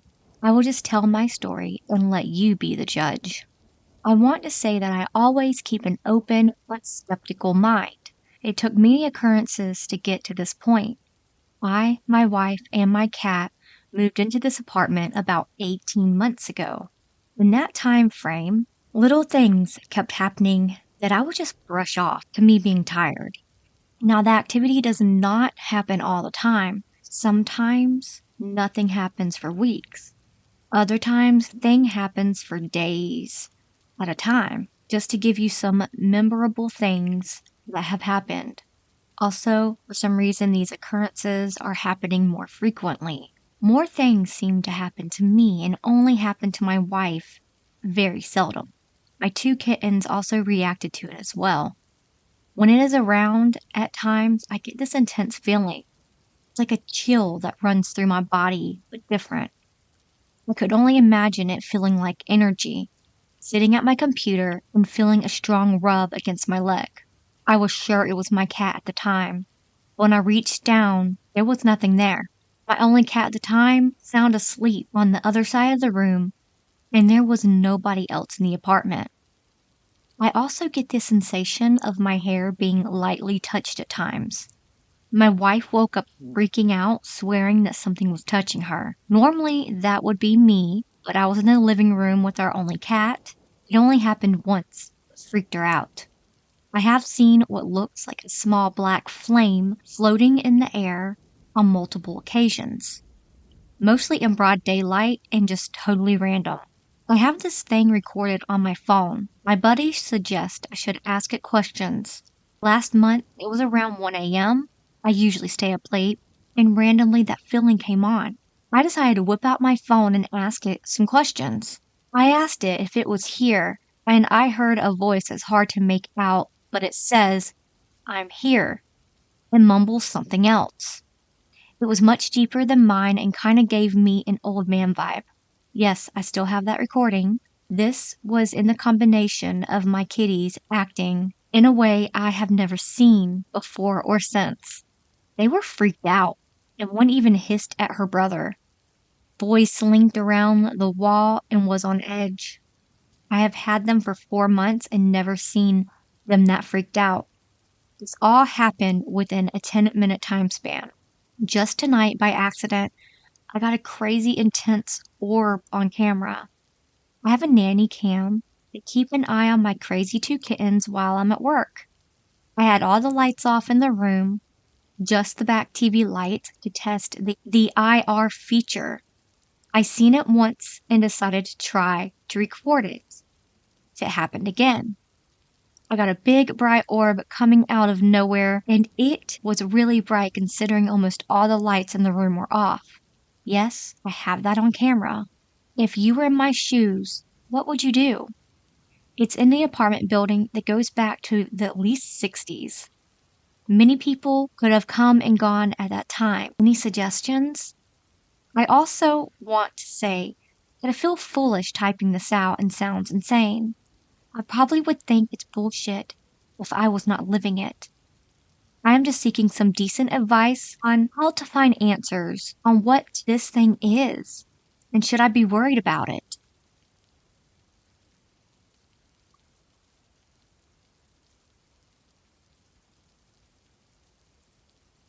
Number 2. I've never experienced anything like this in my life, but I feel this was enough to shape my interpretation of the world from a young age. I was visiting a great aunt with my family, as we did twice a year, set off at 7 a.m., drove 2 hours, then leave at 4 p.m. We never stayed over even though she had an extra bedrooms, and was lovely, so I always thought it was weird. We also were never allowed upstairs. In about 15 visits, I only went once more after the first time. My memory is of me at 6 playing with the younger brother in the lounge. Then I was upstairs in the doorway of my auntie's bedroom. She was in the room, stood next to her dresser. She was acting strange. The vibe was off. She asked if I'd like to come over to her jewelry box and choose a piece. My spider sense was going bananas. I was a very smart kid. I pretended to walk towards her and then turned and ran to my parents in the room below, which is the kitchen. When I got there, I was shocked to see my auntie chopping vegetables. I looked towards the outside door, wondering if there was some stairs or a fireman's pole. How the hell did she get down so fast? I asked her, and she virally blanked me. My parents laughed and said, "Don't be silly, go and play with your brother." I was fuming and confused, so I just went and played. My mom went upstairs with my aunt a few years later to get something she had been given. I followed them up and started staring in every room looking for this woman. I was told sharply by my mom to go back downstairs as she could see my aunt getting anxious. Then, another year later, it was still playing on my mind. I would have been maybe 10. I asked my grandmother, my auntie's non-identical twin, whether she had another twin that's identical to auntie. I assumed there was some other reason why they hid this other aunt, or it was a ghost. I could not recall her response. I have a feeling she said it was a twin that died, but then again, I can't recall that either. I really want to ask my mom, but don't want to seem as weird. I have since learnt of doppelganger ghost. They assume my identities. Anyway, that was cathartic. If anyone reads this, thanks for reading. If someone knows, maybe that will help me come to terms.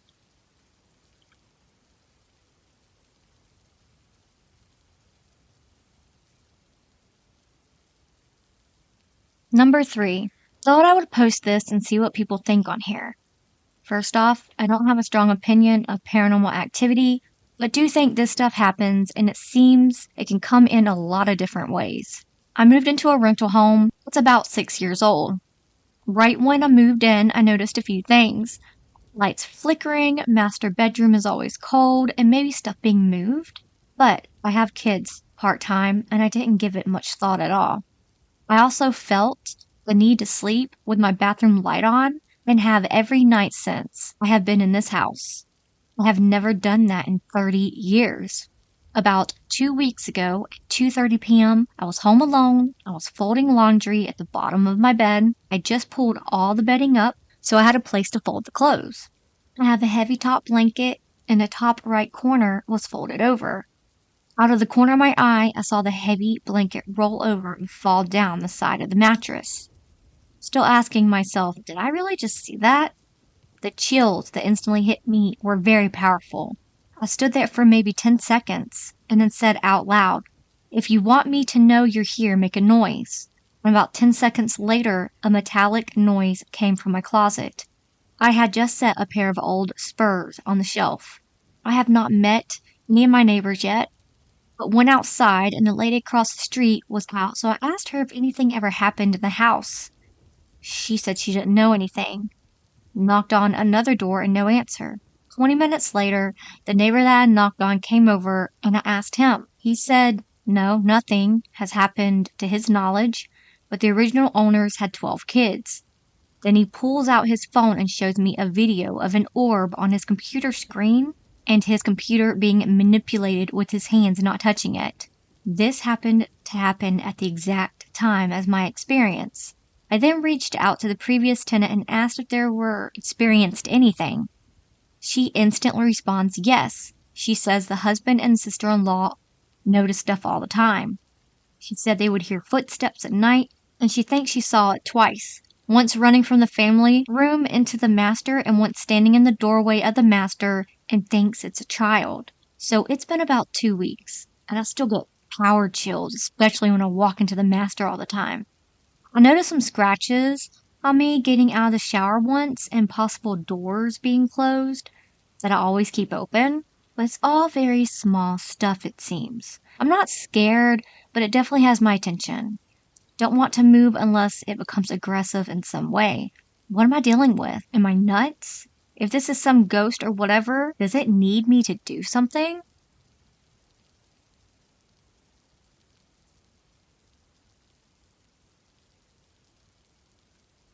Number 4. Hey, so everything's happened in the last 2 months, I'd say. Door bangs. This one probably could be explained, but I felt like it was worthy of being mentioned. I can be sitting playing video games and all of a sudden I hear a huge bang on my door, and I brushed it off as a breeze until it happened again and again.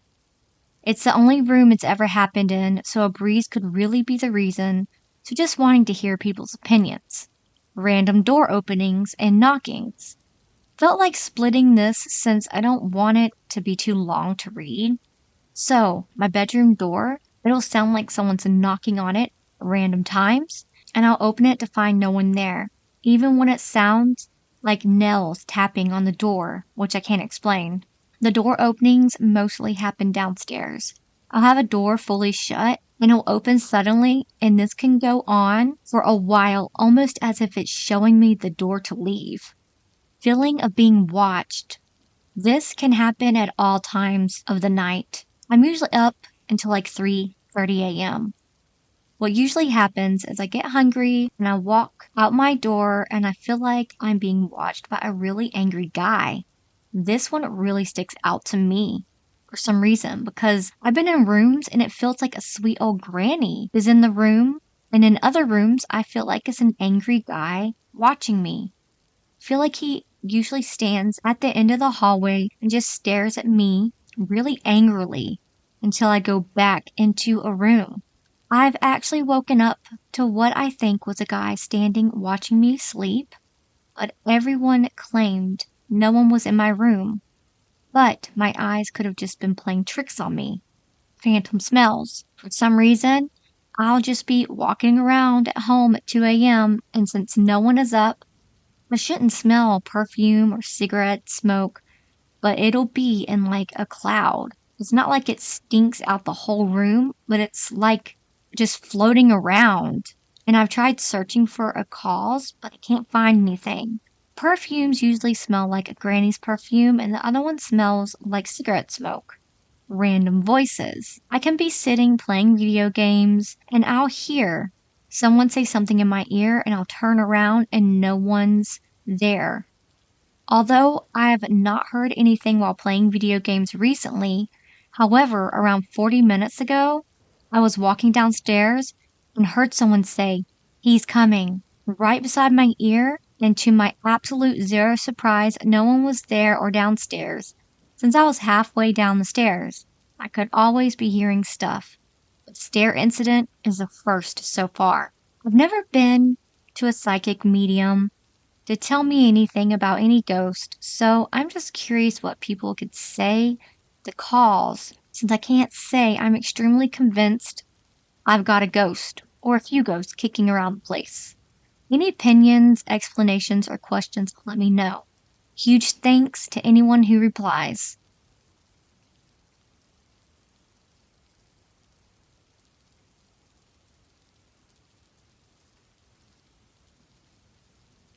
Number 5. Yesterday, I was coming home from a long day at work. I was walking up to my house, and from where I was standing, I could see into the second floor window, which is the window to my room. As I looked into the window, I saw a woman lean down and start looking through my drawers.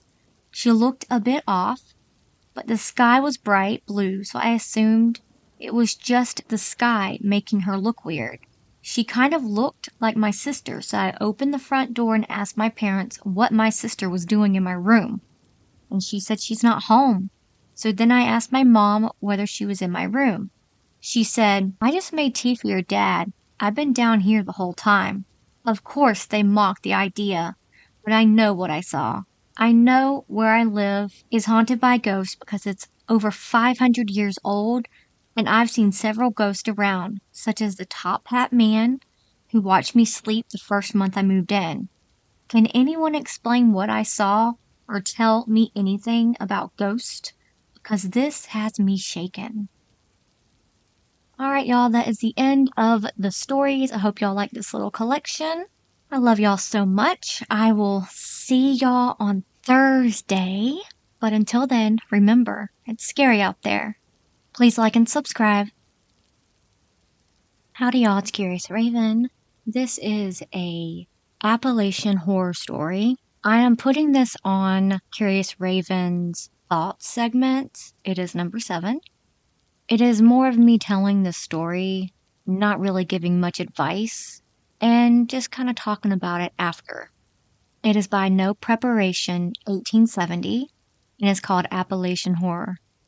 I figured the best way to start this is by stating that this is a series of events that I have experienced throughout my 27 years of life in the Appalachian region of the rural Southwest Virginia.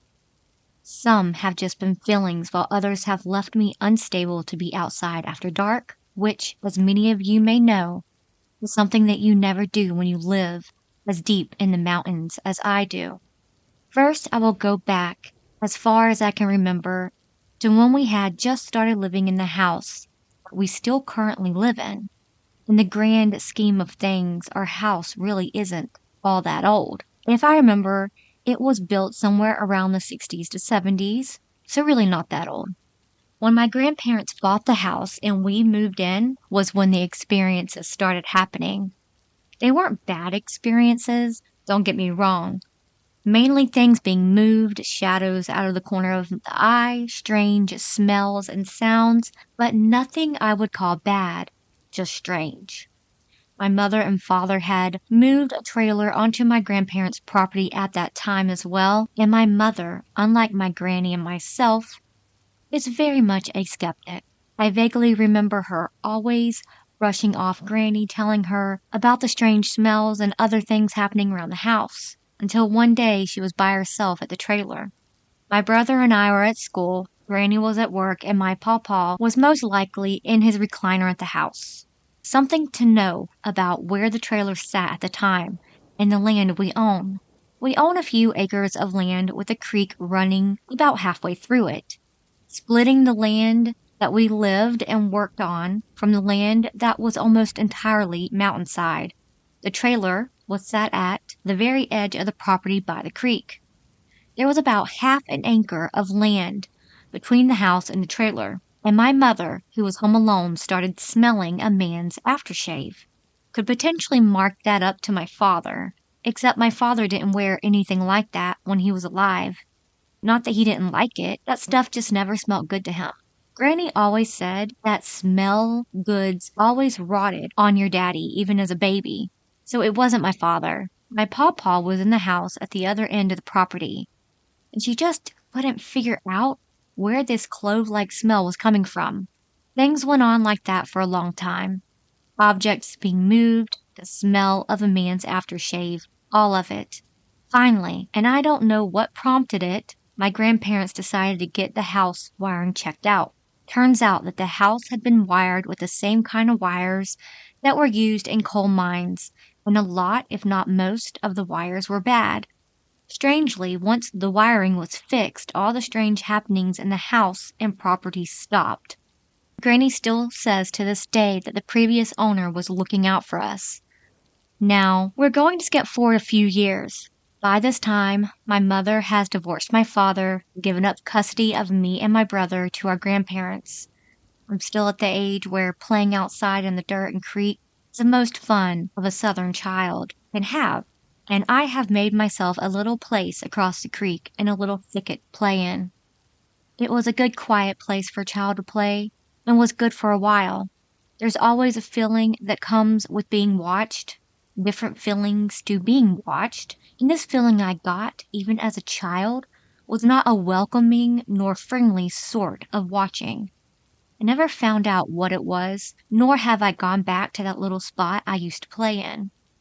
Even approaching the area I used to play in gives me such a sense of dread and apprehension that I have never been able to shake. A few years later, my brother and I are living with my mother and her new husband. A mistake now that I look back on, but that's not post for here. I wanted to decorate my new room. So we went to the local flea market where I bought a clock and a painting to hang up in my room. Now, before these items entered the house, it was just a normal house. Afterwards, doors opening on their own, items being moved, my cat refusing to leave my side, my things gone missing, only to show up in the other rooms, sleep paralysis, tall dark shadow moving in the corner of my eye, voices. It was awful, and a time in my life I never want to revisit. I distinctly remember laying in bed with the cat. My light was on. I had my CD player blaring music, the usual teen things, when out of nowhere it felt like something kicked the edge of my bed. I'm not talking a light kick, like something trying to get my attention. I'm talking hard enough to scoot my bed several inches to the side. There were nights when I'd be laying in bed, my door cracked, 'cause of course I had the room with no windows, and I have always had a slight fear at pitch black. I'd be laying there on my side, so my face was facing the door. Now, something to know about me is that I have awful vision. Without my glasses, I can only see clearly a few inches in front of my face. This doesn't mean, however, that I can't see movement. I believe that it is far more terrifying to only be able to see a dark blur moving towards you than to clearly see what the blur is. We didn't stay long in that house and was forced to move not long after, and during the move, I was forced to leave the clock behind, and oddly enough, the strange happening stopped. Now, we skip a bit more forward in time. I'm an adult now, and I've had more experiences now that I'm back in my hometown in the heart of the Appalachian Mountains. Everything from hearing a woman outside in the middle of the night in January calling, "Hello?" over and over, to being outside at night smoking and getting the overwhelming feeling that I didn't get inside immediately that something would attack me, to the crickets outside going quiet, and the fear of turning around to look out the window for fear of what may be looking in. But that's all from my experiences. Long-winded, I am sure, and there are some things I have left out. I am at work and don't have time to write more than I have, but I hope some of y'all have enjoyed my retelling of my life experiences. That is the end of the story. I do have some input to give, or some thoughts. Yes, I do believe that the prior owners were trying to give your grandparents a heads up, because sometimes when we just randomly get a thought in our mind, it might not be ours. It might be our ancestors or a spirit trying to talk to us. And them just randomly checking the wire one day, and then they do, and then everything stops. That just means that they put that thought in their head because they knew that something bad was going to happen. It could have caused a fire or something in the house. And the spirits were trying to give you a warning. and they listened to it, and they replaced it, and then the spirits moved on. It's amazing. Bringing old things inside your house, everything has energy attached to it. So when you own something for a long time and you donate it, it will always have your energy left on it or the previous person's energy on it. And if you lived in a house that was riddled with any type of negativity, you will have a negativity attached to that item. And also spirits. When they feel comfortable with something after they pass away, they will attach to certain items. And so you're bringing in a spirit into your home. That's why when I go to any type of secondhand shop, I'll always hold what I would like to buy in my hand for a little while and see if I get any weird vibes from it. And if I do, I'll put it back. I remember recently I bought this really cute police figurine because we're a law enforcement family, and it was the ceramic police figurines, and they felt okay. But then when I got them home, I just felt a really off feeling about the energy that was coming off of them. And I literally took them back and redonated them. I didn't want to give them away because they were like collectibles, but I just had a weird off vibe about them and got rid of them just in case. And now when I look over in the place that they were, I don't feel that bad feeling anymore. So I think something kind of negative was attached to them or something. But that was my experience. But I hope y'all enjoyed that story. I will see y'all tomorrow on Saturday for Creepypasta Saturday. I love y'all very much. But until then, remember it's scary out there. Please like and subscribe. Howdy y'all, it's Curious Raven on this Thursday. I have another segment. I'm going to read a story, and I will usually put my opinions at the end and what I think and give advice. This story is by Chapel 415, and the title is Object Thrown Across Wine Cellar and TV Turned Off in My Childhood Home. Here's my story. These were both in the early 90s when we didn't have phones with cameras. In both situations I experienced or was aware of experiencing, I had a witness which thankfully kept me from feeling like I was crazy. I don't live in the home anymore, but before I moved, I was the fourth generation born and raised in the home since it was built after the 1906 earthquake. Both my great-grandmother and great-grandfather died in the home. My great-grandmother in the back room and my grandfather on the steps. Before moving into the home after my grandfather passed, I had never sleptwalked before. Numerous times I would wake up in our lobby or our garage and chalked it up to just sleepwalking. My dad would tell me about things that happened when he was a kid in the home, and I took it as a dad joke. We had an old wine cellar accessible only from the backyard. The back porch and steps were so rotted. The wine cellar was left to decay with a pile of tools within it. In my preteens, me and some friends decided to turn it into a hangout clubhouse. While clearing out the wine cellar of the tools and junk, a buddy of mine named James set a ladder up to remove some stuff from the loft above until almost as if the ladder was lifted from its angle against the loft and fell backwards, knocking James off the ladder and knocking a small square cutout from the opposing wall. When I asked my dad about why there was a cutout, he said my great uncle who built the house used to make wine for the family and ran pipes from the cellar into the garage for processing. We left it open and even used it as a secret entrance to bypass the back porch since it led right into my garage. My mother wasn't happy with it being left open because having the open square into the garage led to cat prints on our clean car for a month, so she had a neighbor nail it shut when I was at school. 1 week later, I was woken up in my bed by a buzzing in my ear like an amplified mosquito. It sounded like I had headphones on.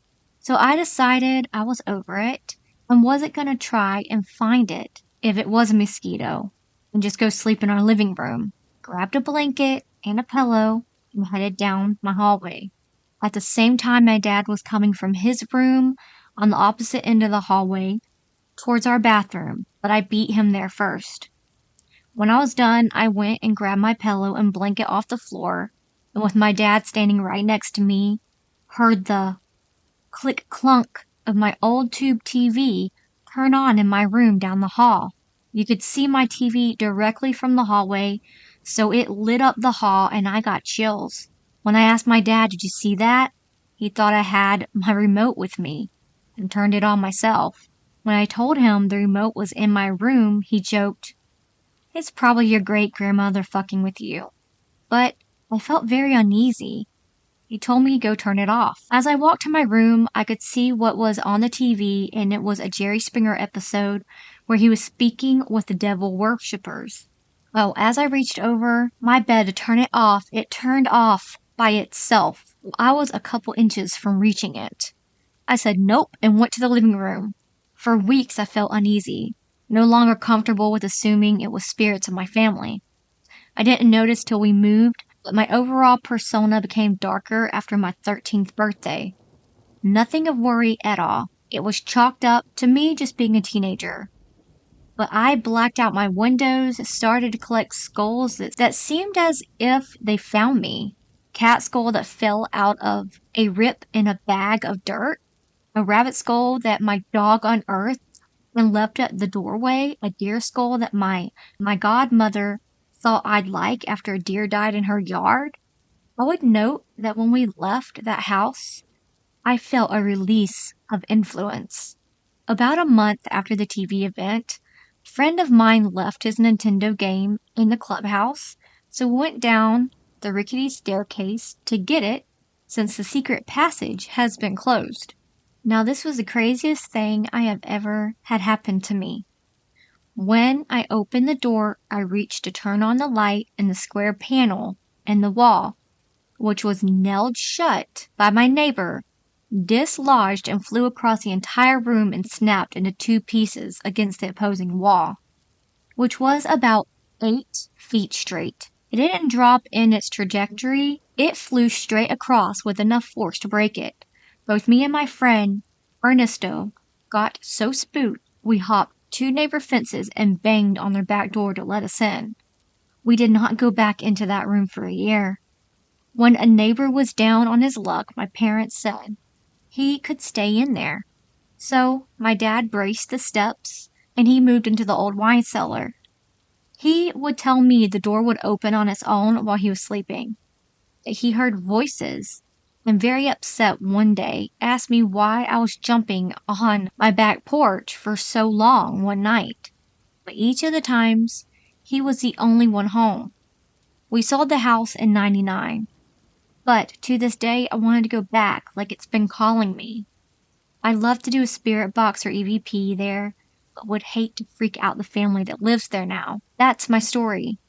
Edit, it was on a 1-block street of homes all built after the 1906 earthquake that destroyed most of the homes on the block of Elizabeth Street between 23rd and 24th Street in Guerrero. Don't want to give out the actual address to protect current family living in the home now. When the home sold, the purchaser gutted the garage and wine cellar and made it into a 2-unit building, including the wine cellar into the floor plan of the new apartment. I would say that your family is still there, but I don't think they were trying to scare you. I think they were just trying to let you know that they were there and they were watching over you. And it kind of breaks my heart that your family sold it and then they kind of gutted it, but I bet you they have a lot of ghost activity now since they remodeled the place. Because that's usually what happens to older homes. And the skull thing, that's really creepy. I've never heard of that before. And maybe there was some type of portal there or some type of malevolent spirit there that influenced you in some type of way. But yeah, that was a crazy story, y'all. But that's the end of the story. I will see y'all on Saturday, I'm hoping. The days that I do have to skip, just know that it's for a good reason. Either I don't feel good or I got something going on, and usually I'll let you know, but other than that, I'll see y'all Saturday. Love y'all so much. Until then, remember, it's scary out there. Please like and subscribe. Howdy, y'all. It's Curious Raven on Wednesday with some heartfelt ghost stories of loved ones that passed away coming back to visit us. I hope y'all enjoy. Number 1. Hi, all. I'm not a great storyteller, but I will try my best. For my short but sweet story, we need to go back to 2011. I was 18. I am now 30, so it's been quite a few years. Me and my now ex-girlfriend decided one day to have a psychic that we saw on Facebook come to our house and share a reading with us. I was very skeptical, but my ex wasn't, so I decided to entertain it. The lady was everything you'd imagine a psychic to be. She had long gray hair, wore clothes of a hippie nature, and believe it or not, she even came with an assistant of hers. She came in our house and took a seat in the front room. It began by saying she wanted to do both mine and my ex's readings separately. So I went into the back garden and had a cigarette with her assistant. He was an alright dude. My ex had her reading and came out in tears, and she couldn't believe some of the stuff the lady had said. But I still wasn't fully convinced. And it was my turn. Went straight and sat down, and she immediately told me not to be so skeptical. Something I hadn't even told her or her assistant. Proceeded to tell me my granddad was present and called him by his first name, Michael, and said he was concerned about my back tire on my motorcycle. My motorcycle was at my mom's house 7 miles away. Continued to tell me other things that she literally had no way of knowing, like, for example, an inside joke between me and my ex, and she said within the year we would go from 2 to 3. My ex got pregnant the following year. She finished, and I went home, and me and my ex was just gobsmacked. And me, the skeptic, I was speechless. Then I remembered that she said my granddad had said about my back tire on my motorcycle. The next day, I get over to my mom's house, go into the garage, and right in front of me is my motorcycle with a puncture in its back tire. Goosebumps activated. Been a believer ever since. The reason I decided to share this story to you today is because I've spent the last couple of days reading through this subreddit, and it motivated me to share. I know sometimes psychics get stick in the media, etc. For me, this was real as seeing the real thing.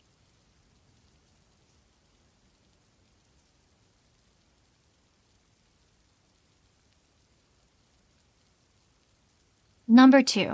My best friend passed away 1 year ago, this last February 19th. She was only 36, effervescent and salty. She was fine one day, the next found out she had a brain tumor, and a year later she was gone. I hate that she has left. I'm sad my son won't know her laugh. I'm still devastated by her loss, and I'm not sure I'll ever recover. She had a ha-ha sense of humor. She found mild inconvenience amusing, but would move heaven and earth if you needed her. The first time I realized she was with me was during a fairly devastating day at work. I don't have a difficult job, but it can be emotionally heavy and repetitive. I went to my car for my break and turned on the radio and started scrolling through my phone. That song came on that everyone hates. I only say that because I've never met anyone who likes it. You cut out a piece of me and now I bleed internally. Ugh, just awful. Ugh, I hate this song. And immediately, the dial shifted to static. Not to the next station, not to the next signal, just static.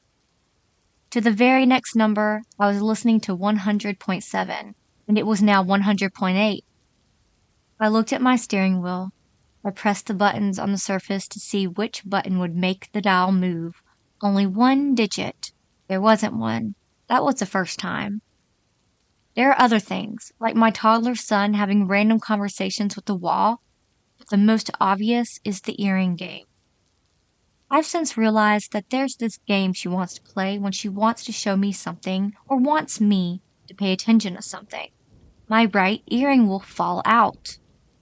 It could be a hoop, a stud, a post with a back, a chandelier on a wire, whatever. I don't designate my earrings left and right. I just put them on. But some days, especially recently, my right earring will just fall off. If it had a back, it's either still stuck to my ear or on the ground by my foot. But when I go down to get the earring, it sort of became a joke in my office because one day, on my way back in from being outside, someone noticed my earring was gone. I went back and found it and didn't really think much of it until it happened again with a different pair. I made a joke about how I must have had a ghost tugging on my ear. And yet, it's happened a half a dozen times since with 4 other styles. Not sure what she's showing me, but I always get some good clarity in those moments. I don't know if it means anything, if it is anything, or if I just miss my friend. I like to think it's her way of pulling my ear to remind me that I have better things to do, or to complain less, or just to let me know she's not so far away. So, I put on earrings every day hoping to feel one fall away from me, just so I can say thanks to her for always keeping me company.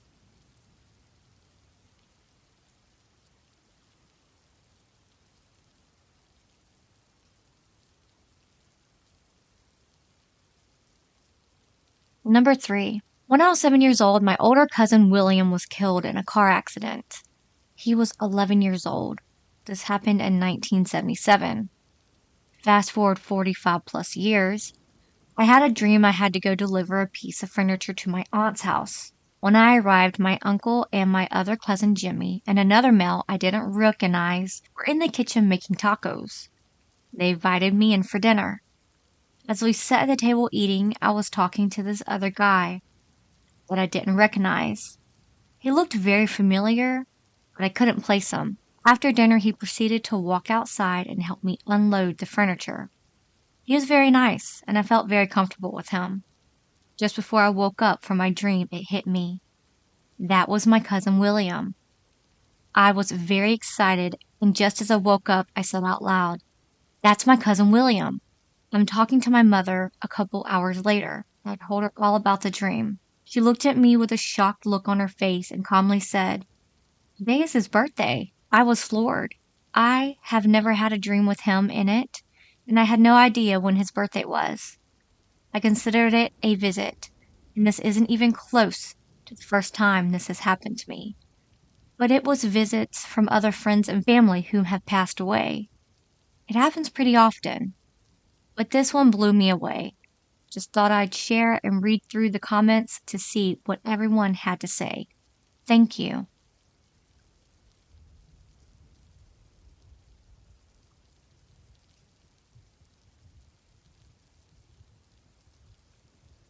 Number 4. Background. My dad lives in a typical suburban home in a 55 plus community. His house is probably 30 to 40 years old. 4 years ago, my dad's girlfriend, with whom he lived, died in the home after a battle with cancer. In the past few weeks, my father has reported several strange things happening. He saw an apparition in a gown walk through his dining room one evening while he was in the adjacent room watching TV. A very large piece of art fell off its wall. It had been hanging there for years without incident. Around 3 a.m. one day, he was awoken by a very large bang inside the home in the living room. Around the same time, on another day, he was awoken to the sound of a penny falling onto the hardwood floor next to his bed. He said the penny was not on his nightstand or anywhere he could recall. And if it was on the nightstand, it certainly wasn't on the edge where it could have fallen off so easily. What do you think is going on? What sorts of things can he do to see if it's really a ghost? Perhaps of his deceased girlfriend.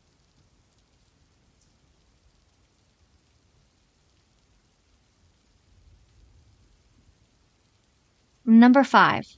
Months ago, before moving to my new home, I began to wake up during the night and feel as if I was being watched. My wife miscarried our first kid. He was our first son, and I was shattered when it happened. Well, one night I woke up, not really sure what time it was. Wife was asleep and all the kids were sleeping. I check on them periodically through the night because, as a father, I like to know my kids are safe and sleeping peacefully. I know my son was in the living room. He gets nightmares, and I'll run in there and assure him I'm there. However, the night I woke up, I faced the wall. I felt this presence. I felt like I was being watched. I sit up instinctively and see the silhouette of what I thought was my son standing in the doorway. Hey, buddy, you okay? Have a nightmare? No answer. I saw the blonde hair and a smile, and what dim light came from the television that was on in the living room. I began to get out of bed, and what I thought was my son dove around the doorframe. I walk out my room and see my son sound asleep. Buddy? My heart starts racing now as I approach my son and check to make sure he's sound asleep and not trying to fool me. Undoubtedly asleep. I had no other sons then. I began to look around the house, but the image of my son in the doorway kept replaying in my head. What if it was my deceased son? Was he always watching? Nothing like this has happened since, but I can't shake the possibility that if it was him, I felt so broken.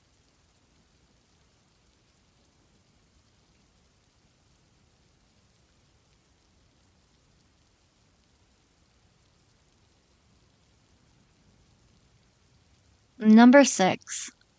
Growing up, I've always had a love for video games. Coming from a rather not so wealthy, not so poor, my parents weren't able to get me the system I truly wanted. The system was the Xbox 360. All of my friends had one, and I wanted one for myself. My parents wanted to buy me one, but it was not on their budget. What did I do? I saved any little money I could, and finally, after my 11th birthday, I was able to buy myself one. The Xbox was located downstairs of my parents' house. My mom always gave me a time to shut it off and go to bed upstairs. The stairs go up the majority of the steps and makes a turn with a few more steps till you reach the second floor. Just like any other night, I was playing Xbox and my bedtime had came upon. I turned the Xbox and TV off along with all the lights downstairs. As I worked to make my way upstairs, I turned the upstairs light on in the middle of the room.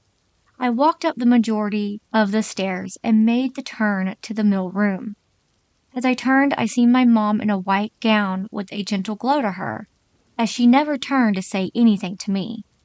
She made her way into my sister's room, where all the lights are off. No night lights, no TV, nothing. It was a routine to hug and kiss my mom goodnight, as we were never promised tomorrow. I walk into the darkness of my sister's room to find no one in there. I turned the lights on in case my eyes were playing tricks on me, but they in fact were not. Neither my sister or my mom were in there. I quickly turned the lights off and ran to my parents' room to find my father, mother, sister all to be found. They were all giggling and joking around. I, on the other hand, had no words. The questions to how my mom got there so fast and changed her clothes and why she hadn't said anything to me. Them being dumbfounded by these questions had nothing to say, but I was seeing things and they were in my parents' room the entire time. The next day, I was shown a picture of my deceased aunt. She died of cancer before I was born. Until that day, I had not known how her and my mom looked so alike, almost unrecognizable from each other. I still carry that occurrence with me to this day. I'm convinced I seen my aunt, but also wonder at times many questions to why or how I seen her. Was the glow to her figure a good sign? Has she made it to the afterlife? I thought once a spirit made it to the light, they were no longer able to walk this earth. At least my prior knowledge from books and movies and TV shows. I have many questions, At the same time, I think it's for the better good for them to be unanswered. Have you ever experienced an angel or a spirit in general? Was it a good or bad? Do you even believe in spirits and ghosts? Okay, everybody, that is the ending of today's ghost stories. I hope y'all enjoyed this little collection. To me, they were very heartwarming and heartfelt. Goosebumps reading them, I can tell you that, because I have had people visit me as well after they have passed, and it's so real. But I will see y'all tomorrow, Thursday. But until then, remember, it's scary out there. Please like and subscribe.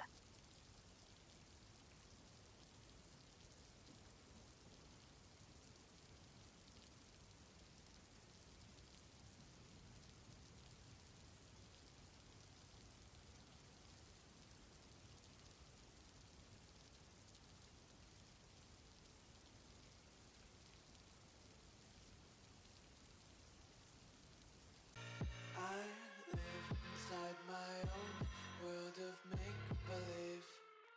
Kids screaming in the cradles, profanities. I see the world through ice covered in ink and bleach. Cross